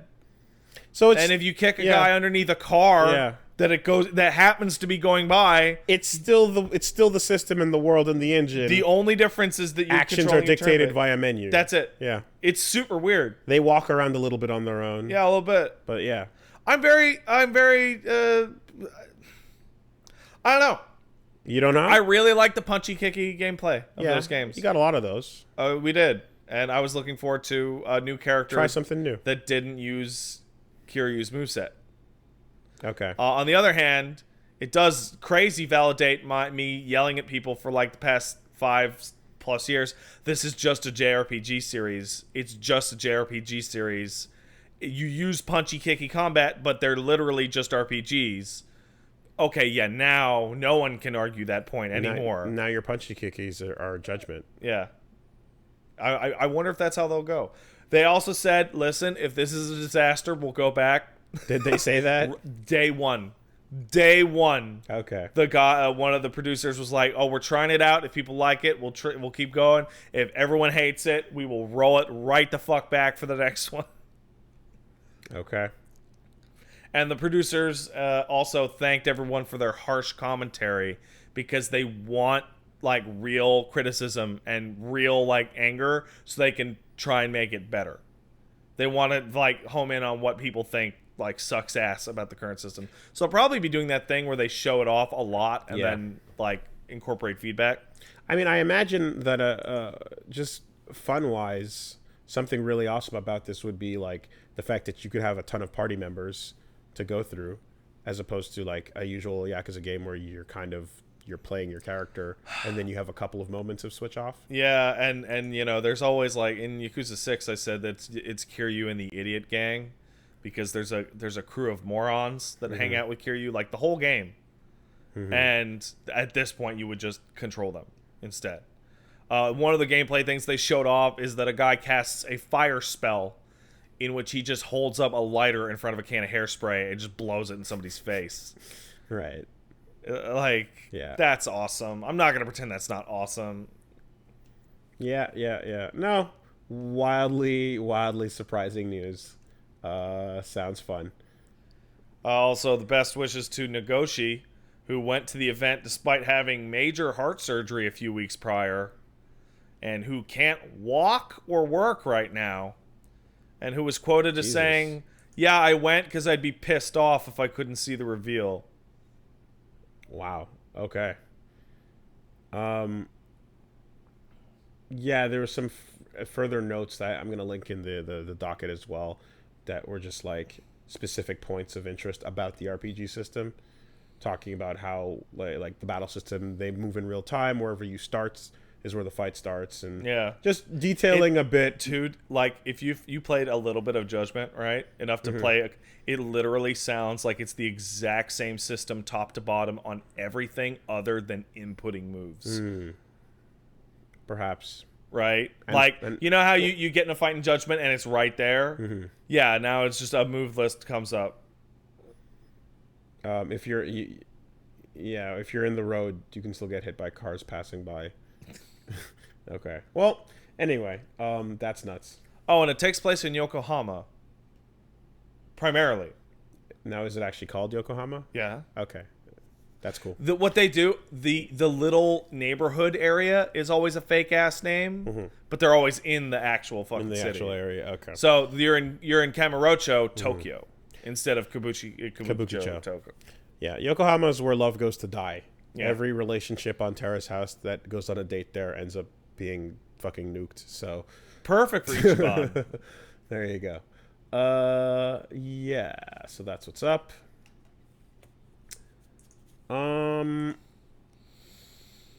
But yeah, sure, okay. To the real news, as we were saying, it's a bit nuts how SNK was coming up so much in the news today, especially when T-Pain dressed up as Leroy Smith and went to Dragon Con and basically stole my thunder. He has become Leroy Smith. Motherfucker. I wish. That's an A+ cosplay Of from course it is. T-Pain. And I bet you it's because he's hanging out with because he's hanging out with Xavier, right? Yeah. And Xavier, I know for a fact that he's working with fucking Mike Mosley, this amazing costumer who does all their all this amazing work, and I bet you he worked with the same. Hey Mike, boy. can I become Leroy? And he's like, yeah. Yeah, I mean, Yeah, you can. I've been talking to him about helping me out with a costume as well, to be honest. So Yeah. he's god tier. So if Well, I hope it's not Leroy Smith. it was not, but yeah, man, he beat everybody to the punch, and now all the gifs of dancing Leroy Smith and all the Harada reactions and everything. Oh, that's great. He fucking T-Pain did it. He did it. Thank you, T-Pain. T-Pain seems wholesome. He's a fun guy. I like T-Pain. He's a fun guy. Harada's still invited to the cookout anytime he wants to come. He's gonna die if he goes to one of those cookouts. I mean, like, with a smile on his face. because I saw a fucking tweet from Swery this morning, and he goes, "Welcome to Japan. This is a pizza for 4 people, and it's a It's like a fucking McCain's microwavable pizza cut into 4, and there's like a real melancholy to it because he just got back from the States, where he was taking photos of like, I can't believe this is all for one person." Yeah. Did you have okonomiyaki when you were down there? I did. Okay. Don't care for squid. It doesn't have to have squid in it. Well, I'm thinking of takoyaki. My bad. Not takoyaki. Yeah. Okonomiyaki is the pizza. No, the pancake. Nah, I didn't. Okay, that shit is fucking divine. You cook it in front of you on the grill, and it's amazing, and it's like what you described, except way better. But had some there, good shit. Yeah, man, good stuff. There you go. Do it, T-Pain. I want to see a tweet from Harada being like, "The cookout has defeated me." He got the itis passed out in the corner. Everyone's playing dominoes. Or Tekken, for that matter. Right, where was I? Oh, yeah. Talk about the real SNK news. Yes. About SNK being in the news this week. Yes. So finally, after all this time, it's pretty much a real enough to call it a sequel. Shovel Knight Dig. You seen this thing? I have not. Shovel I'm going to look Knight- it up right now. Shovel Knight Dig. Shovel Knight Dig. It's not Shovel Knight 2, but come on. Right? Come on. Oh my goodness. Because Shovel Knight Dig, A brand new adventure about Shovel Knight. yes, this is where Drill Knight comes from. Drill Knight looking like the badass that we see in that. So the main thing is that this is being, I believe, being developed joint between Yacht Club and Nitrome Games, who usually make mobile games. Did they make Downwell?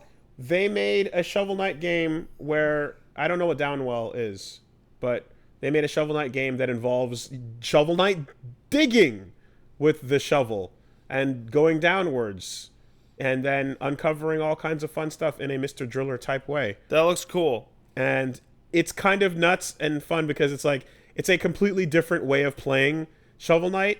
It's if you hear the name Shovel Knight, it's what you think that game is. Yeah. Because what we got was just a really cool classical game, but this is actually using the shovel. What was that other company? Nitrome? Nitrome. I'm gonna look them up. And so I'm watching this and I'm like, oh my god, they made the game that everyone would assume Shovel Knight is, except it's the new game. And it's not so much of a spin-off because it really looks like you're playing Shovel Knight, except you're digging from stage to stage or from room to room, you know, in a very thorough way. But otherwise, I have not heard a single one of these fucking games ever. Holy shit. Yeah. So, looks like I'm gonna call it Shovel Knight 2. Right? No, man, call it Dig, man. They're not calling it Shovel Knight 2, so I guess you And we still got that battle expansion coming out. Yeah. And the fucking King expansion coming out that has Zubaz but no spikes. But this does not have what am I saying? This looks like a full game. Yeah, it does. You know, with a fundamental core difference. And Shovel Knight is the hero. And the awesome thing is that of course Drill Knight comes and takes his shit and is like, fuck you. Fuck you. So Shovel Knight's got to, you know, use his shovel to dig after Drill Knight. What the fuck are you gonna beat a man with a drill? He's drilling. It's gonna be rough. Yeah. So Drill Knight is better than Shovel Knight at being a shoveler. Oh yeah. So that's it. Like the inferiority complex starts at the design level. Well, that's why you got to strike the earth. So I'm very excited to see how this shapes up.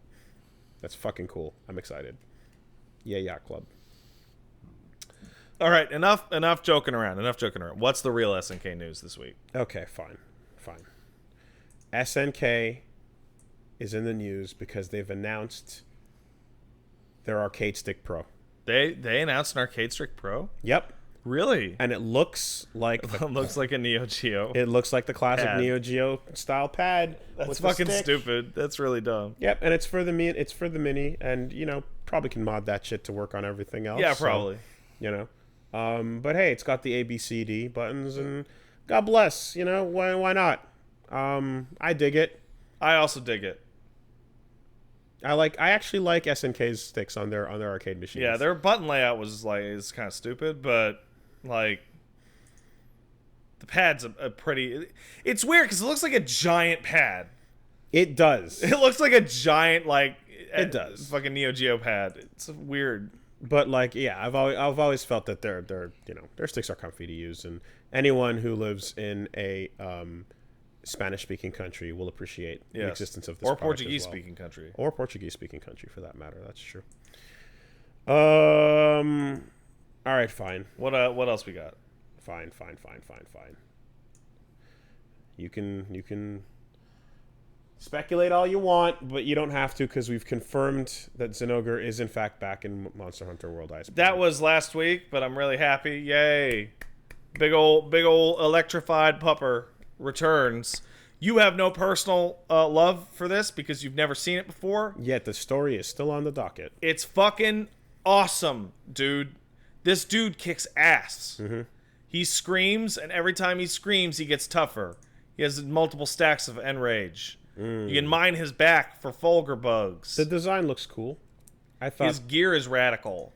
I thought the design in the trailer was like, oh, it's a fun-looking monster. His music is incredible. And on top of that, in addition, because we're a little behind on Monster Hunter news, they have announced not only Rajang has returned, which they said, okay, that's everybody now, except in October, our first free title update monster is coming. And you can look this up. I am miserable because I hate this monster, and it is Rajang. Are you familiar with Rajang? Nope. You can go ahead and type in Monster Hunter Rajang Iceborne in there. Rajang is another invader. He is the Super Saiyan monkey.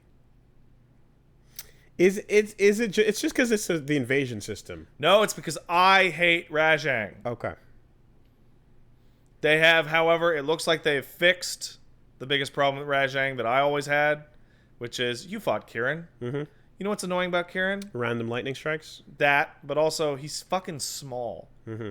It sucks to fight really small monsters with like tiny hitboxes. They made him bigger. Rajang had he was the size of Kirin, and his tail was his weak spot, and it sucked. Okay. They made him like twice the size. Okay. So he's probably going to be way more fun now. I also noticed in this Zinogre trailer that at one point while fighting, you appear to be like on a train track. Like, oh yeah, there's gonna be all sorts of weird shit. There's like you're in a cart with like a cannon on it. There's been leaks coming out, and the basic gist of it is that there will be so the ice area is not the only area they're adding. They're adding the ice area to round out, like, you know, the elemental areas, whatever, of forest, desert, volcano, and ice. There will be a final level that will be will have elements of all the other stages. So there will be, instead of, you know, there's 11 zones or whatever. Yeah. A couple of them will be forest zone. A couple of them will be desert zone. A couple of them will be magma. A couple of them will be icy. Apparently it's called the Guiding Lands. And that will be your end game area, which I'm going to assume everything can be fought in. Okay. Sorry. What the fuck? I don't know, my monitor just died out. What the fuck's going on? Iceborne's going to be a lot of fun to play in January. The hell? That's weird. My screen that I use to see things is dead. Well, could it have unplugged on the other end? It doesn't seem like it. There we go. You fixed it. Can't wait for that game to come out in January. Yes. Okay. Right. All right. Fine. Look. The website kind of fucked up and leaked information before it was supposed to come out. Yeah. So, oopsie. You know, they didn't mean for you guys to find out this way, but you found out ahead of time because the news got leaked. Aladdin and the Lion King are in fact being remastered, and the collection is coming in the fall. And it's the Genesis version. It's all of them. Oh, it's all of them? It's all of them. I was hoping it would only be the Genesis version so we could finally stop having this argument. Because they straight up was like, that's the first question I had was, I saw it while I was in Japan. I'm like, which version? And then the screenshot was like, yeah, all three. All right, we can including the handhelds. We can fucking fight this battle again to the end of time. The thing is, they're all great. Do you want the sword or do you want the quality? Don't. Don't. Do you want the sword or do you want fun? Shut up. Take a pick. You're so wrong. You don't know what you're talking about. This is coming from a man that doesn't even know what Rocket Knight Adventures actually was until I badgered him for 6 years. And then there's the Aladdin, and then there's the Lion King, which I challenge anyone to say they've beaten. Oh, man. I challenge you. That game's so crazy. Fucking liars. Oh, my God. Because I got to the end of Hakuna Matata. Not Hakuna Matata. Not, what am I talking about? I got to the end of Just Can't Wait to Be King and fucking offed it. People talk about Battletoads need to go fucking get into the Lion King game. Oh, my God. You want to talk about... That shit's outrageous. Should be a half an hour long game, yet it's like 40 hours. 20 years long. It's a 40-hour game. Oh, my God. A lot. Lion King, yeah. So you can go try them all out. But yeah, that leaked. Those are good games. They're really good. You know, not everything can get the DuckTales remastered treatment. No. So, not even DuckTales can get the DuckTales remastered treatment anymore. Yeah, apparently not. That shit's gone, by the way. Apparently so. That fucking... I hate that digital nonsense. Sucks. Well, it's the same thing as, like, hey, we released this game once in one print and now it's just gone. Yeah. It's just gone. There was another leak. There was another leak. All right, let's talk about it. All right.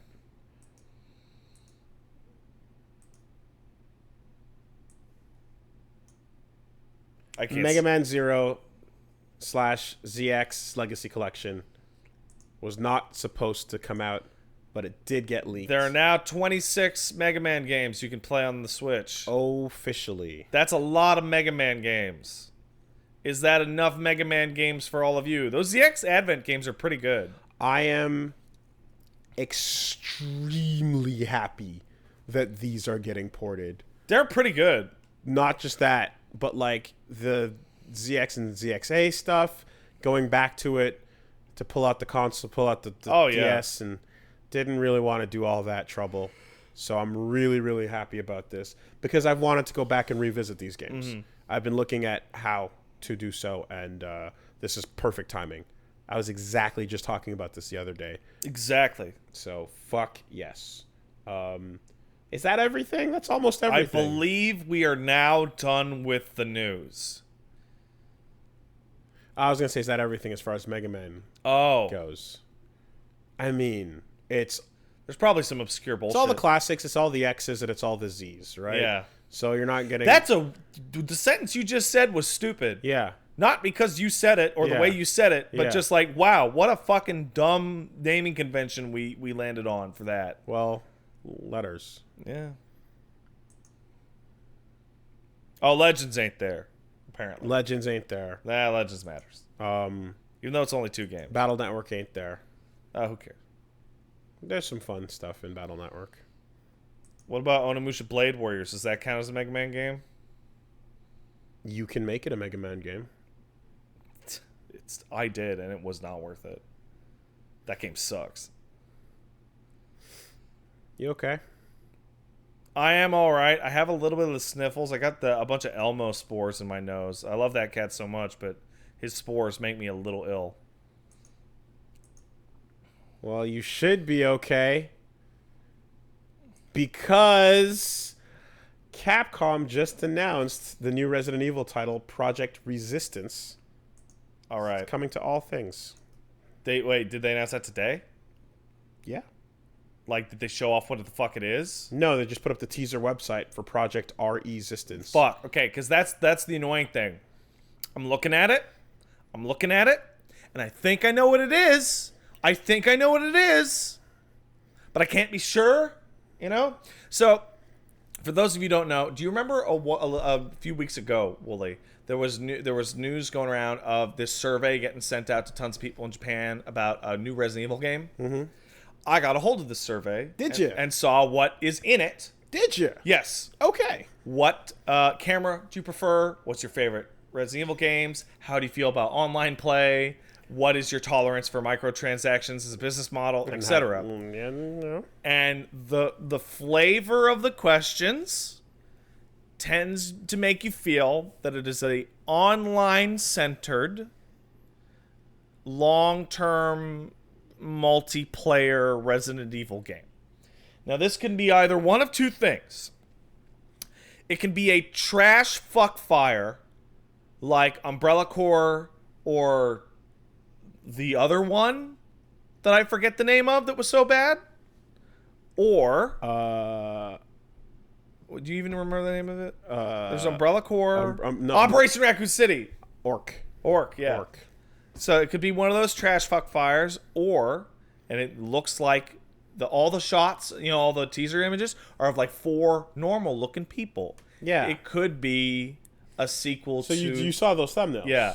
It could be a sequel to the Outbreak series. Because we're looking at a Left 4 Dead ass looking crew of Left 4 Dead people. Yeah. So the Outbreak series, well, you've heard of Resident Evil Outbreak, right? Yeah. Those I've seen a bunch of were that. so cool, but fuck were they made too early. Like, they were a technical mess. There were design problems. The 2 biggest problems that killed those games for me, 1, 14-second load times on every door in the game, unless you had the PS2 hard drive, which no one had, which killed all tension. Yeah. And 2, no form of communication of any kind whatsoever. Because you were supposed to not know whether you were playing with players or AI. But it meant that people could pick up a key item that you would need to unlock. And even if they meant well, there was no way to actually tell them, hey, you have the key item. You have the key item, we can't go forward. Mm-hmm. which led to a bunch of fuckery. Mm-hmm. I would kill for an Outbreak style series of like pseudo randomized, like Revisit the concept. just Fix those problems. Just fix it.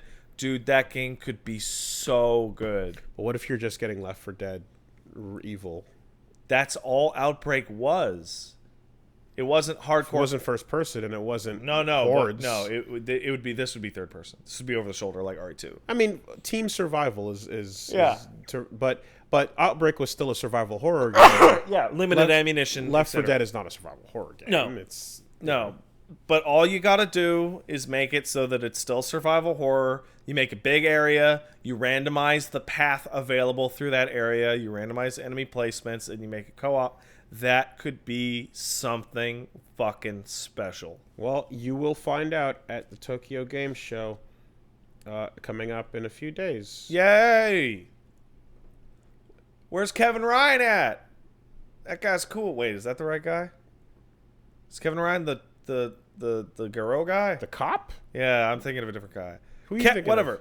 Kevin from Outbreak, the cop. Oh, okay. That guy's cool. Because Kevin Ryan from Garou Mark of the Wolves is an SNK character. Yeah, he is an SNK character.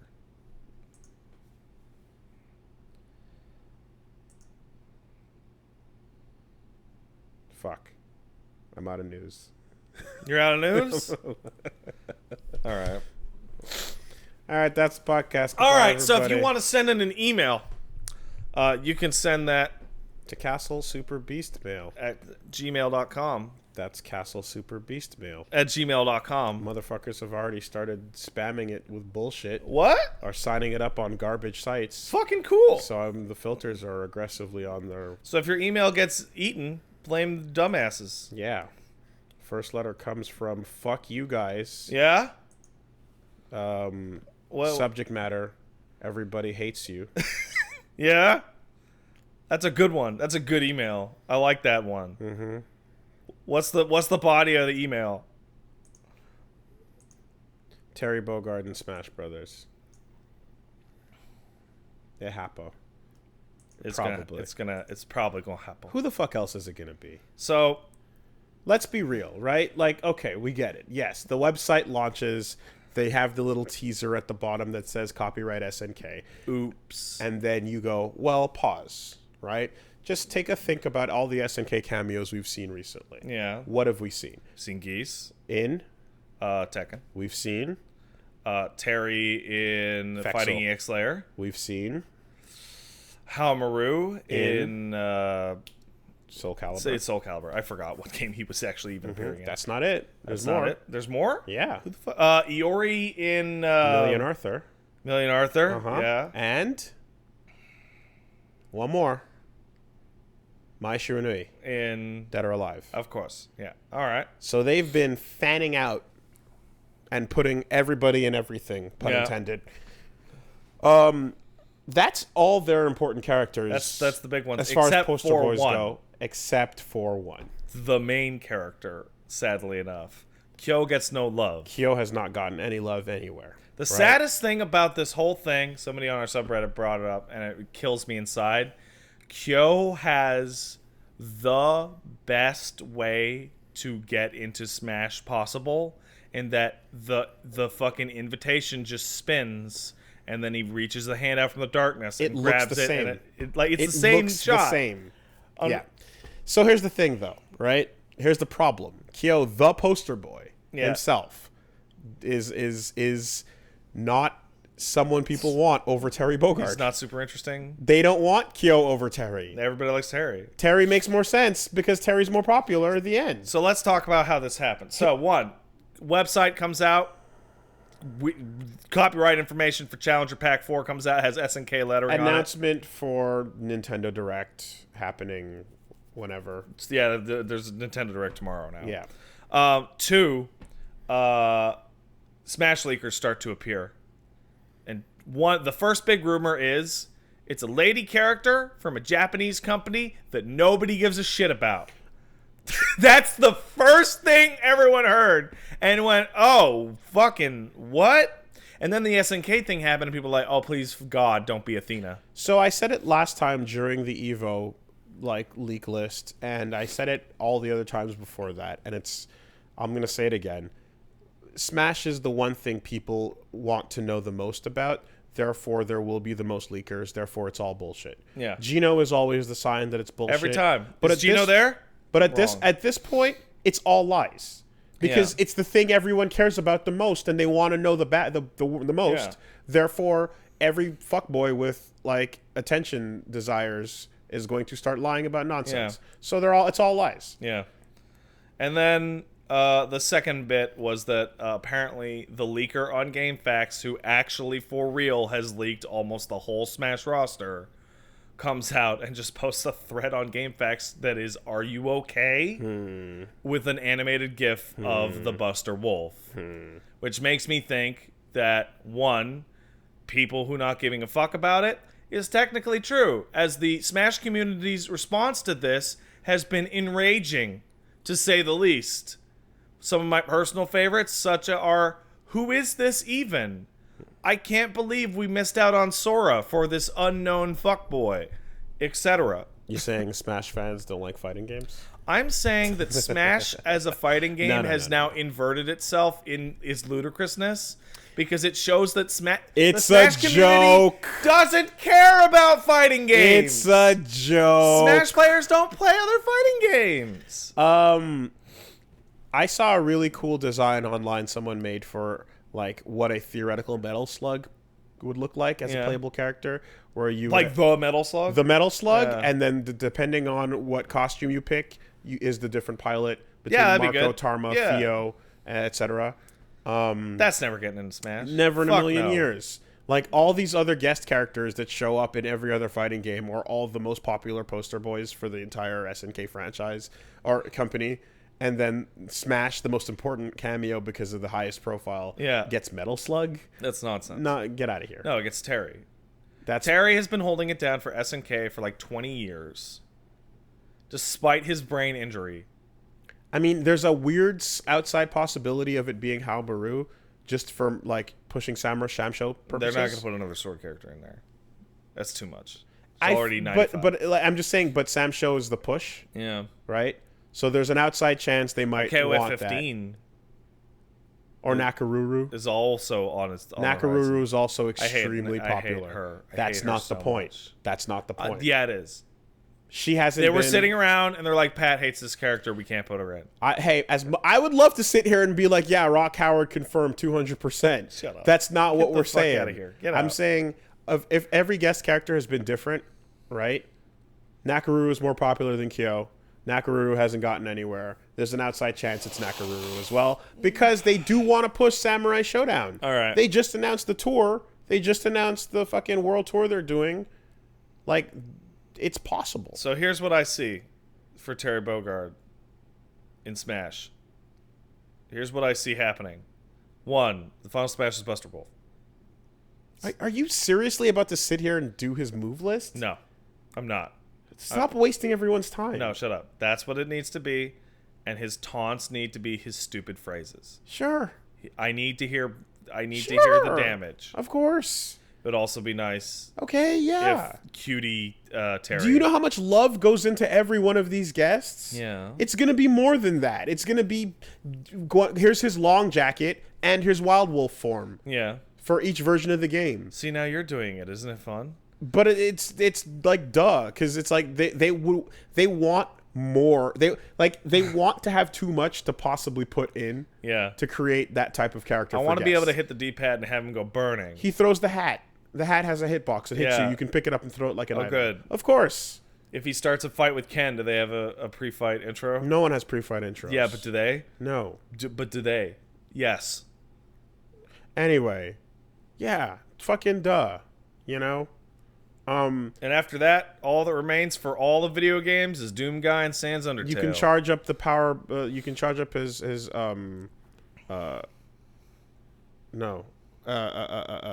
fuck.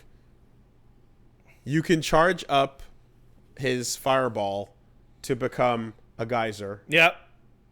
Because so you can get a nice big pop off of it, and then you can get 3 if you do something. Yeah. You know. Yeah. Sure. He does the stupid fucking twist to do his up B. Oh no, you know how you do the geyser? You do the fucked up motion. Oh, you do the actual input. Sure, you do the actual SNK input Could for it. you imagine? You saw how mad people were over the Ryu shit? Quarterback, half forward. Oh Yes. my god, that shit's so bad. Yes. I hate it. Rising tackle to recover to the stage. Oh fuck. You know, power dunk, down B. You know, I know we make fun of the pretzel, but I actually hate the fucking power geyser like motion more. Oh, those are easier. Well, they're so much more common. That's why I hate them more. Yeah. I don't think it's as bad, but like almost every character has it. It's like it's such a fucking weird motion. No, the annoying part is when you do the forward half circle forward ones, because that might as well just be the same as the roll, except it's not. Yeah. You know, but yes, expect the return. Expect the fucking the shoulder block forward nonsense. Yeah. You know. Yeah, sure. But what if Nakaruru though? Shut up. And what if up B on to jump onto Mamaha, and then she flies and lifts you up? They wouldn't dare. You have a bird that you can use for a move list. I hate it. They would hate do it. so much. Wait, what is this crossover news that I'm getting that you can play as Batista in Gears 5? That's stupid. Appropriate, He's not an SNK character. but he's not. But he could be. Eventually. So you jump on Mamaha, and then you have a completely different move list while you're flying off of Mamaha. That's a Sakurai character right there, because that's more than you need. She's going to have more moves than she actually ever did. Right? Maybe even give her a fucking healing mechanic, because that's right up there with the broken things they love giving guest characters. So maybe Nakaruru can heal. How about that? I hate the things that you're saying. She slides I on the hate it. ground. She does the up slide. I hate it. Reflect with her cape. Knock shit back at you. We've been here. How do you know all these moves for this character that everyone hates? Because she's shown up in every fucking game. Why is she so popular? Because she's a shrine princess. Is that maiden. She's a shrine maiden. It's not going to be Galford. What if it's just Poppy? It would. Oh man, Galford's dead. holding his sword. Oh yeah, that reminds me. In Astral Chain, you can turn the dog into Blade Wolf in that you throw the sword up in the And it air, bites and then it. the dog jumps up and grabs it and spins on its way down. That's Poppy. It's the best super in the history of fighting games. You gonna say it's not? Yeah, that's pretty good. Yeah. So there we go. That's what's happening.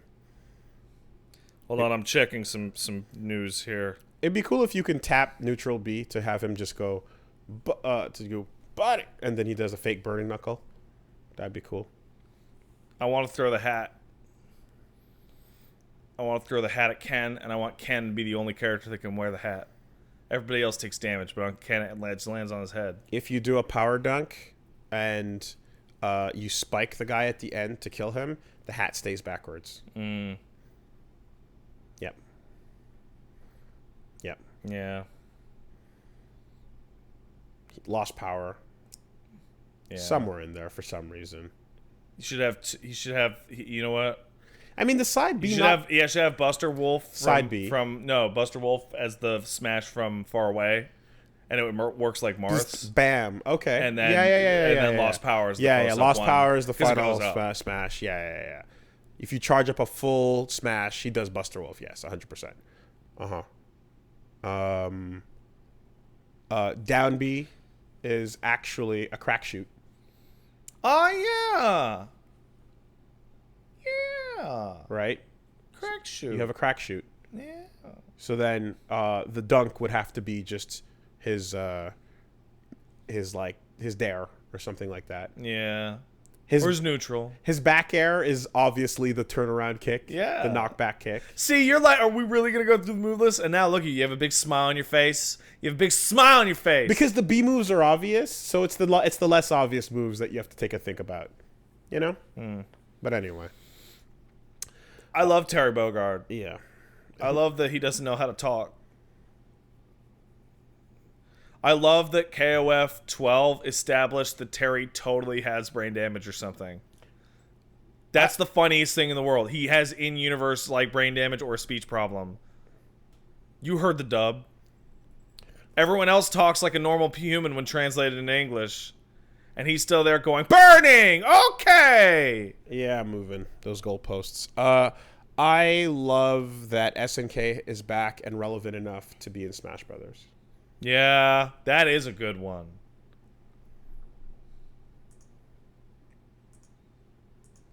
Let's take some emails. Hey, so if you actually want to send an email, it's still castlesuperbeastmail@gmail.com.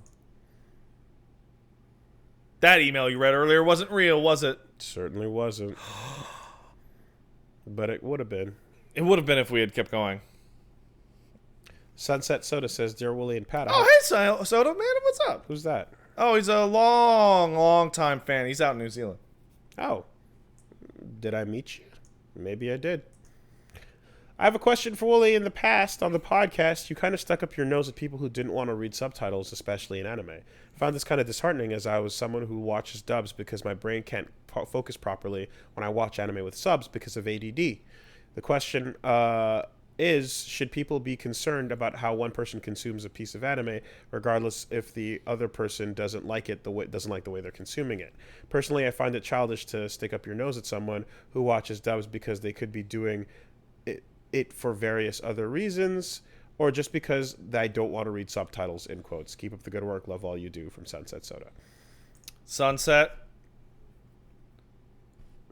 all I'm saying is that Wooly is saying you shouldn't be allowed to watch anime at all. Thank you for clarifying.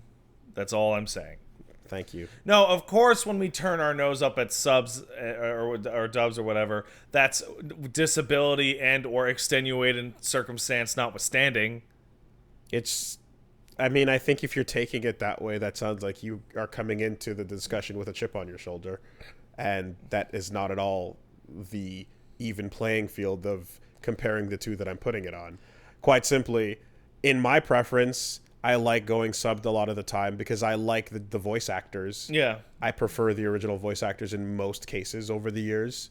So I like appreciating that, and that's where my preference goes. So I found a very interesting wrinkle to this discussion when I was streaming Sekiro.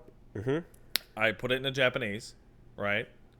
And then I switched it back to English because the amount of people complaining, dude, I have you on in the background and I'm like peeking over. Ultra Despair Girls. Right? That was the big fuck up. Yeah. I wanted to hear the good voice acting in Japanese from the characters that I knew, and not the dub that I was not used to, I was not really enjoying. But a significant proportion of the audience treats it like a radio show. Did not want to hear or watch it, just wanted it on in the background, therefore it made it more annoying to watch. Yeah, because there are long stretches of, I don't know what the fuck they're talking about. But I wanted to experience the game in the preferred way, so that became the rub. Yeah. One of many, of course. And then there's a million other problems with that LP. There are a million other rubs. But that was one of the things that... So yeah, I play all my stream stuff in the English now so that people can pay attention to something more important, I guess, you assholes. Yeah. That's something that I understand as well. It hurts my feelings. Yeah, it doesn't feel good. It hurts my feelings. But it's not just that. Not just that, because it's like, hey, man, I want to minimize you. Let me minimize you.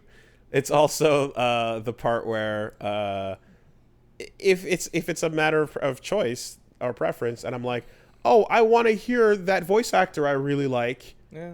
You're telling me to turn off Norio Wakamoto? Yeah. Like, really? At this point, I am, actually. You know? I am so sick of you saying the words Norio Wakamoto. Yeah, okay. It sucks to hear now. Okay, well, I'm sorry. Fine. Takehiro Koyasu. How about that? I don't know who that is. Let's just go on that one. Great. So, there. I want to hear, like, some cool-ass fucking voice actors doing their thing. Yeah. And in many cases, I just prefer that performance. And so it's like, if you have reasons that are not just preference, well, it's more than just preference. If you have other reasons why it is more handy for you to listen to it dubbed, then I'm not taking that into account. If, for example, I don't have, I'm sorry, Sunset Soda, I don't have your circumstances. I am not you. I don't experience media in the same way you do, and I don't have to, I don't have the same considerations I have to make. So for me, it's entirely a cosmetic choice.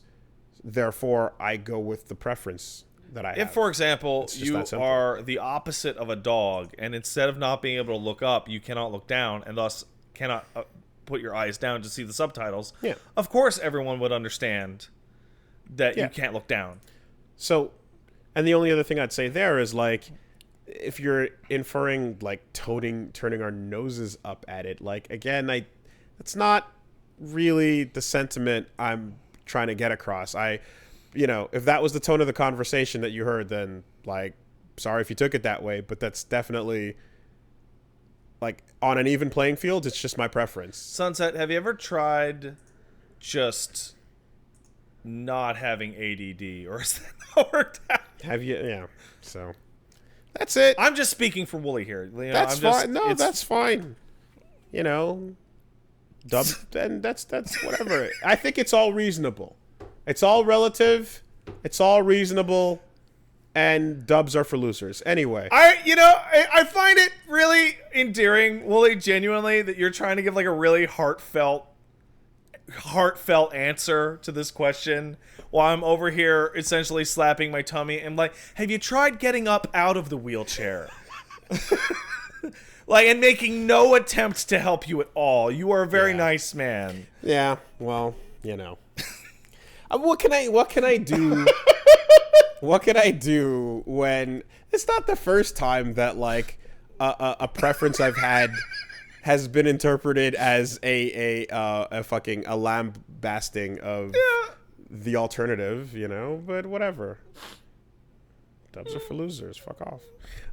No. The next one comes in from Odega, who says... but before we move on, I had actually never considered subtitling to be an issue with folks with ADD or ADHD as a form of attention, like... Can't focusing on the reading. Yeah. That actually makes a lot of sense. Sure.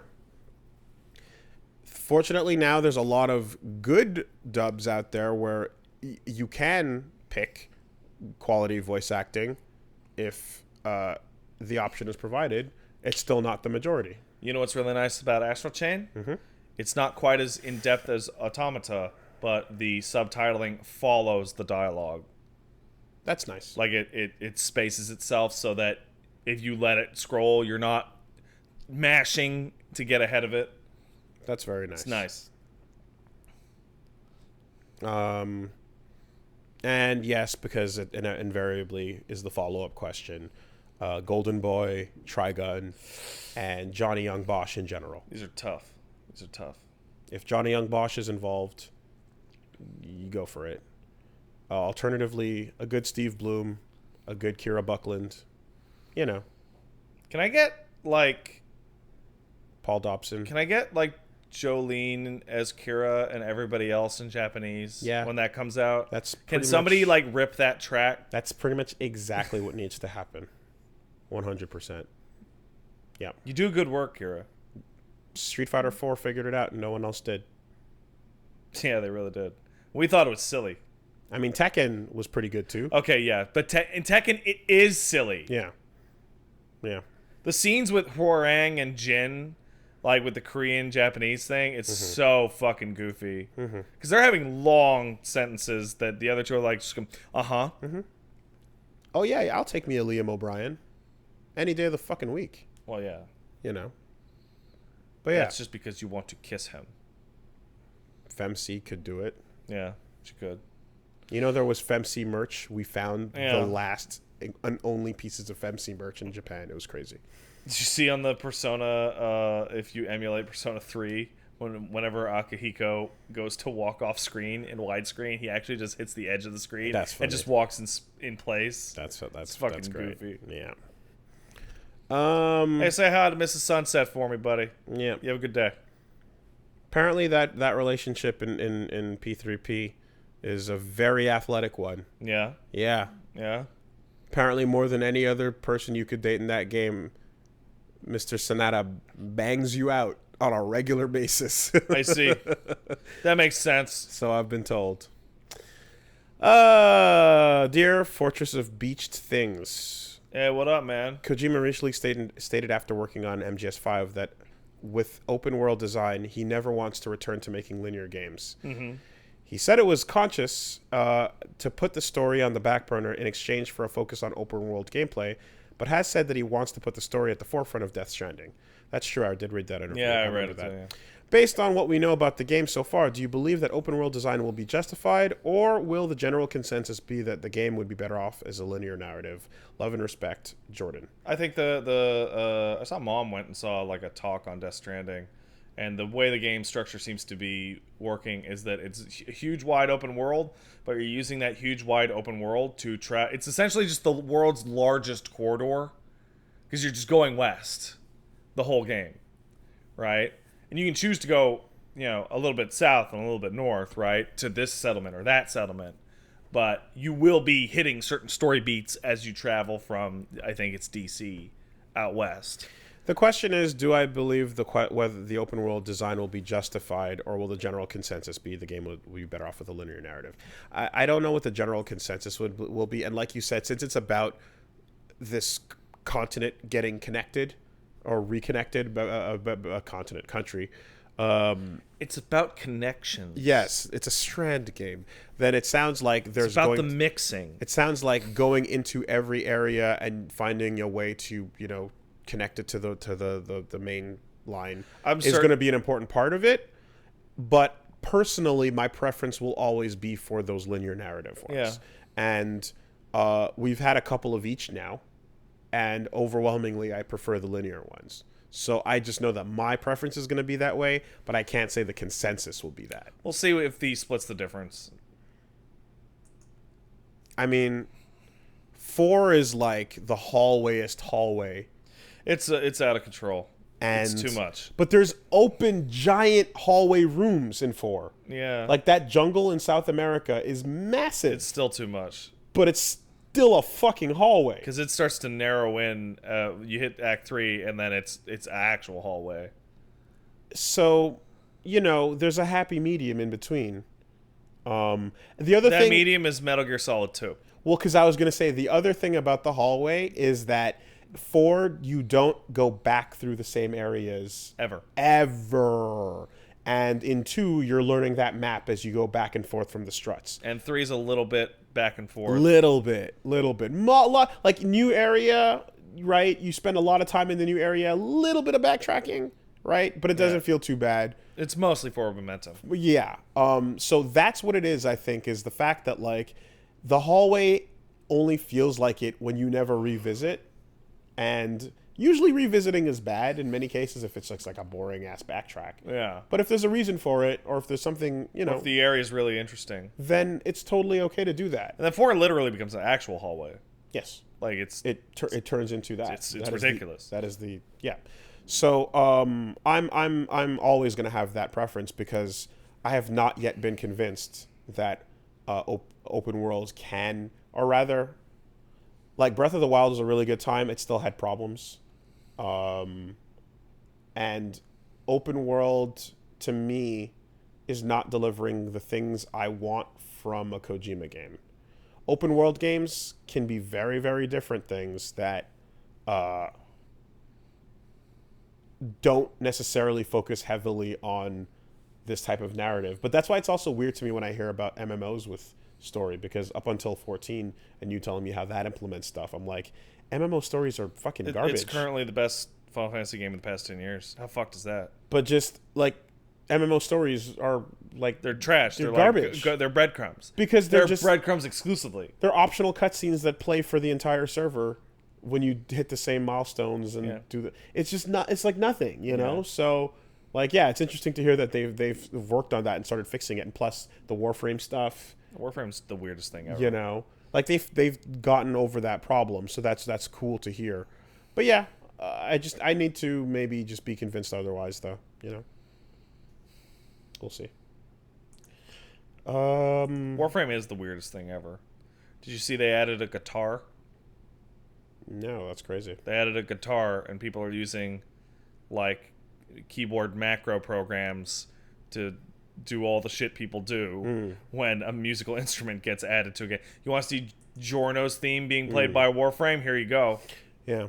I'm just thinking like perhaps my perspective would be different if I were playing the current examples of large open games with. Yeah, your memories are story. like 15 years out of date. Yeah, Ironically enough, alongside WoW Classic, I have a story for you about that shit that you will laugh. Let me finish the thought. Like, these things have come a long way, and I haven't delved into the current examples of them working, so my opinions are probably out of date.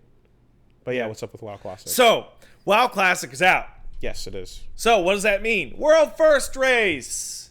Who's going to be the first to beat the final raid? So, a WoW retail guild, who is commonly world first, don't know the name, decides we're going to have a big fucking live stream. We're going to stream it the whole attempt. The second the servers go live. Hey, everybody, come to the world first stream of WoW Classic, Onyxia, and Ragnaros, which are the two bosses. And they're advertising as the world first, because they always get world first. And they're not even done the leveling process when one of the commentators, yes, the commentators they have there at the stream go, yeah, some group from the private servers just beat it. Why were they so sure they were going to do it? Because they always do it on every new version of retail WoW.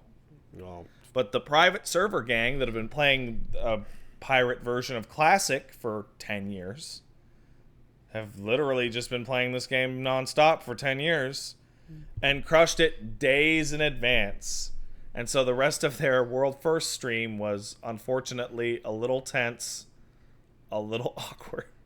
sounds like someone got a little cocksure. A little bit. In addition, this has led to the weirdest thing ever in that retail WoW players hate private server WoW players because they're all just pirates and cheaters and they're toxic. They just won, guys. They just won. In conclusion, Don't announce it as a world first stream unless you are damn sure. Ho's mad. Ho's mad times 40. Ho's mad. Not times 24. This would be times 40. Because that's the full. That's the full raid. You know, as somebody who's raided in 14 and Destiny that have raid sizes of 8 and 6, I can't fucking believe people used to organize 40 mans. How is no one sick on that one day, or their baby falls down a well? I watched my roommate do it. It's well, because when it's 40, that's when it becomes all crazy that you're there every week, and that's where all the real psychopaths hang out. It's like a job. 40 is too much. But like, I hear you, but it's like if everyone is there and they're all hardcore about the thing, then it doesn't matter what number you can put 99 on it. You'll find 99 people that are that fucking hardcore. Yeah, but are they good? See, that's the problem. Luckily, you don't have to be good to play WoW, so it's okay. Like, what if all the people from the best group and then the second best group were all just in the bigger group? Then they'd be They used enough. to do that shit, yeah. There you go.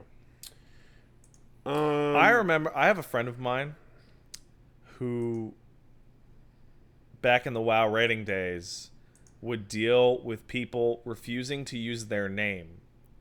They would only refer to people as their class or role. Was that permanently. Was that some sort of power game? For the other person, maybe. Hey, healer, do it.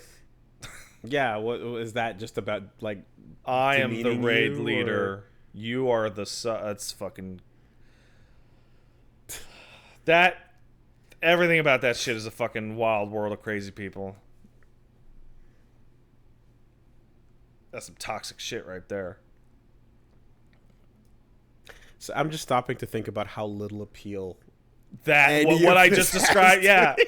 Hey, guess what? When I was playing, hey, That sounds like the worst thing in the world. furthest thing in the world from an activity I would want to perform. Hey, Wooly, do you know what? Holy fuck! You know how I had an on and off unhealthy relationship with WoW over the years? Yes. Do you know what killed it? What actually killed it? Yeah. Somebody explained to me what the acronym DKP stood for.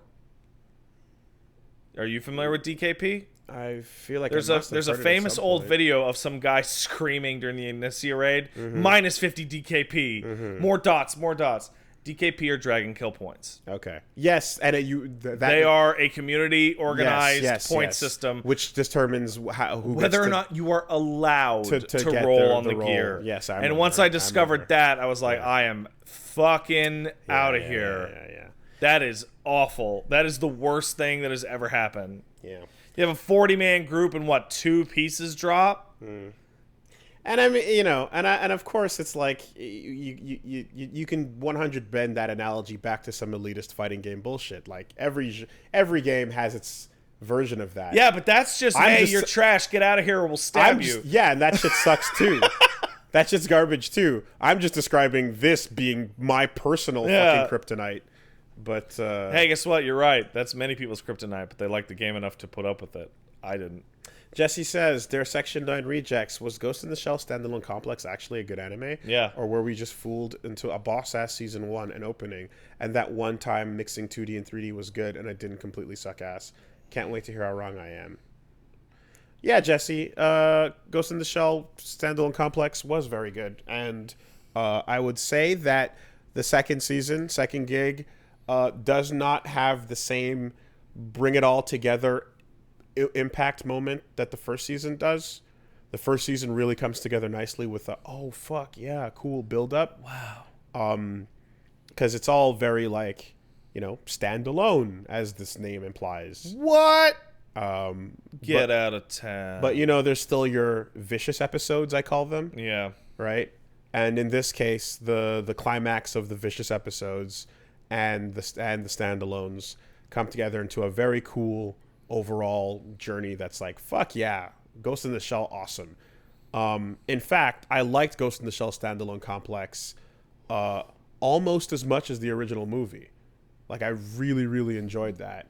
The second season didn't have that much of an impact when it came together, but it was still all right. It was still cool. And Solid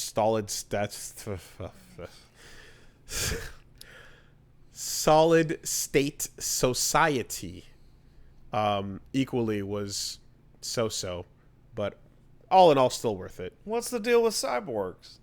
Haven't seen Arise though. But Ghost in the Shell, like, most of it is good.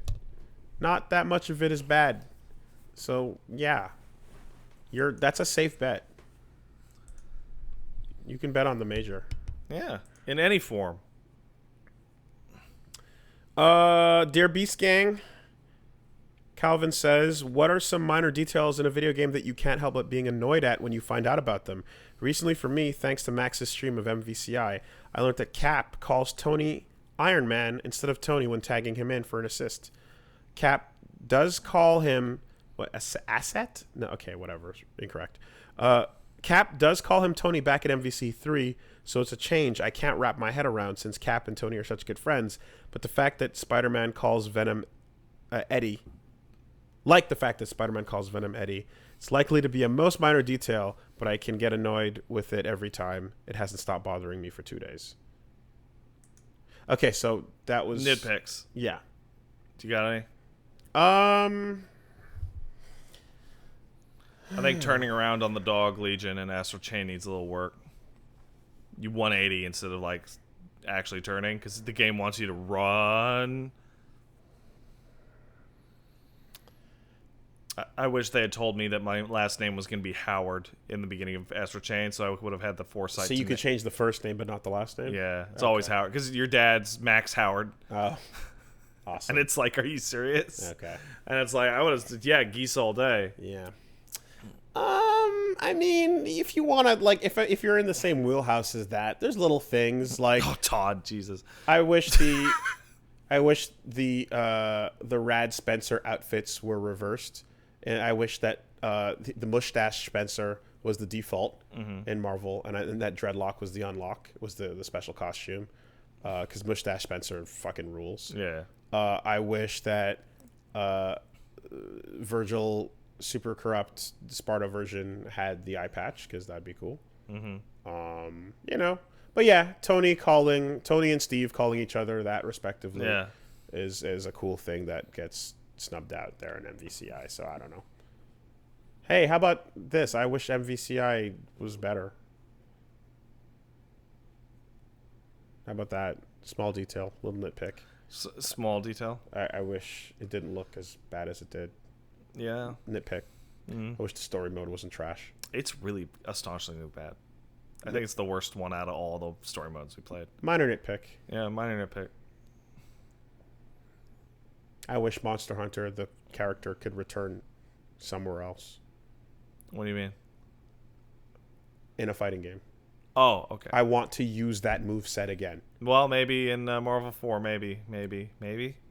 One of the funnest characters I've ever used in a fighting game. Maybe. Yeah. She's so much fun. Well, yeah, Monster Hunter's good.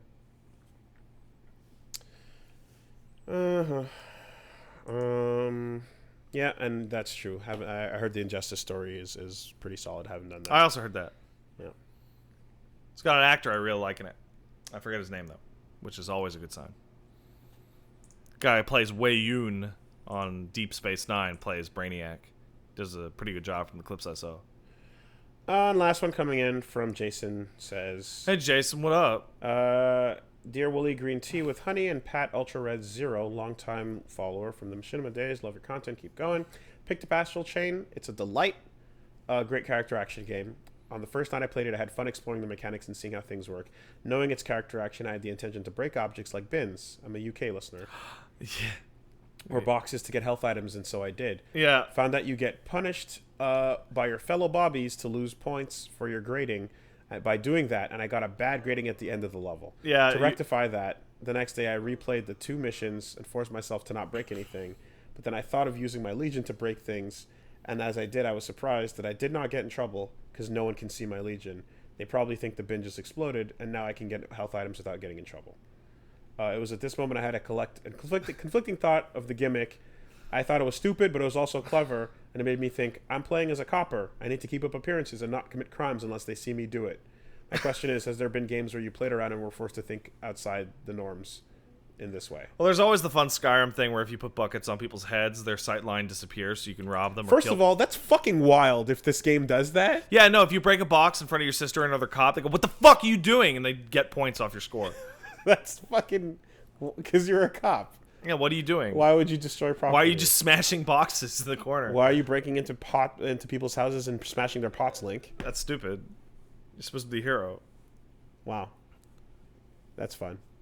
But that's only fun because we've been conditioned otherwise for 20 years. Yeah. You know? More than that. 30 years. So...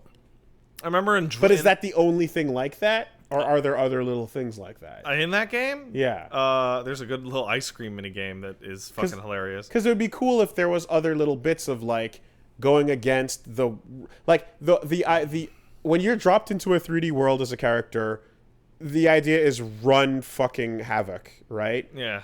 Just go crazy, do everything. And it's always shocking when somebody goes, what the fuck? Stop that. And then find your way over to the next fight. Yeah. But in this game, if it actually matters that you keep up appearances, it'd be fun if they implemented that in more and more. That's pretty much all that I've seen on that one. Okay. Because I know what was that other one where you have the jail time for everything you do?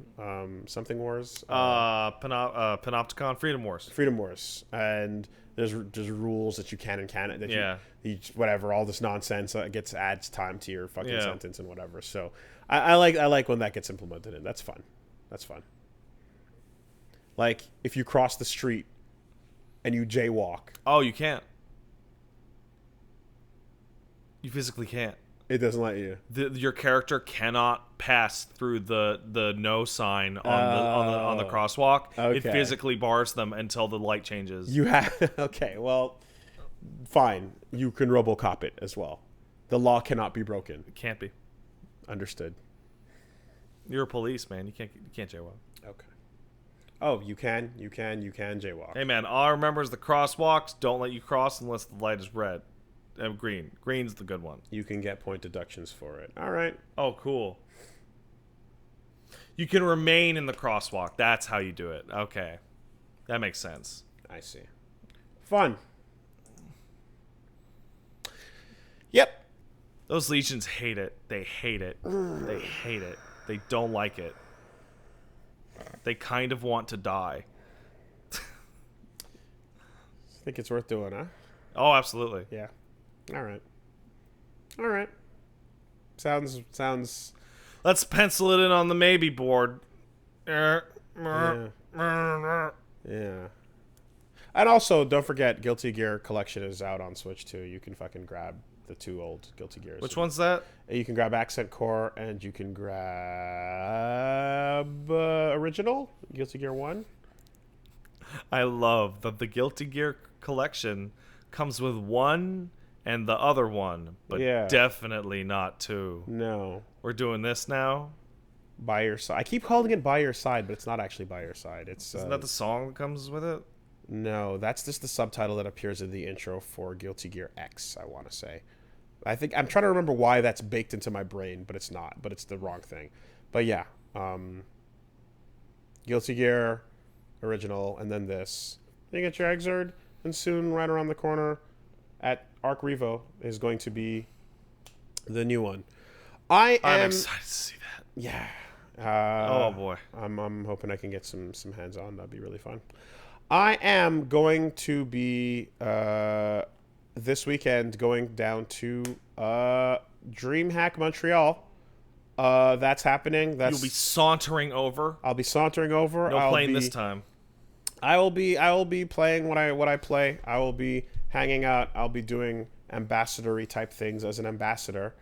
And one Sonic Fox, I hear, will be in Montreal. Oh yeah. So I expect good things to come of that. So if you're in the Montreal area and you want to come hang out, have a good time, come on down to DreamHack Montreal, sign up, and come chill. Get some games in. It'll be a good time. Should be fun. Check that out over at. There's a link on my somewhere about the thing. But yeah, and then you can sign up on Smash GG and whatnot. But like, yeah, come do the thing. Come do the thing. I'll be there. And I think I'll be doing like some meetups and such at the actual event over the course of this weekend. So that is the 6th, 7th, and possibly the 8th as well at DreamHack Montreal. Cool. All right, we did it. That's a pod. That's our first regular ass podcast in quite a bit. Cool. Nice chunky podcast. I like it. I hope Terra gets announced tomorrow. I'm already missing the vending machines really badly. Don't even. Dude, every 2 seconds. And you're like, yes. Yeah, I could go for another boss coffee. Yes, I could go for another boss coffee. Yeah. I could go for another boss coffee. Like, just fuck.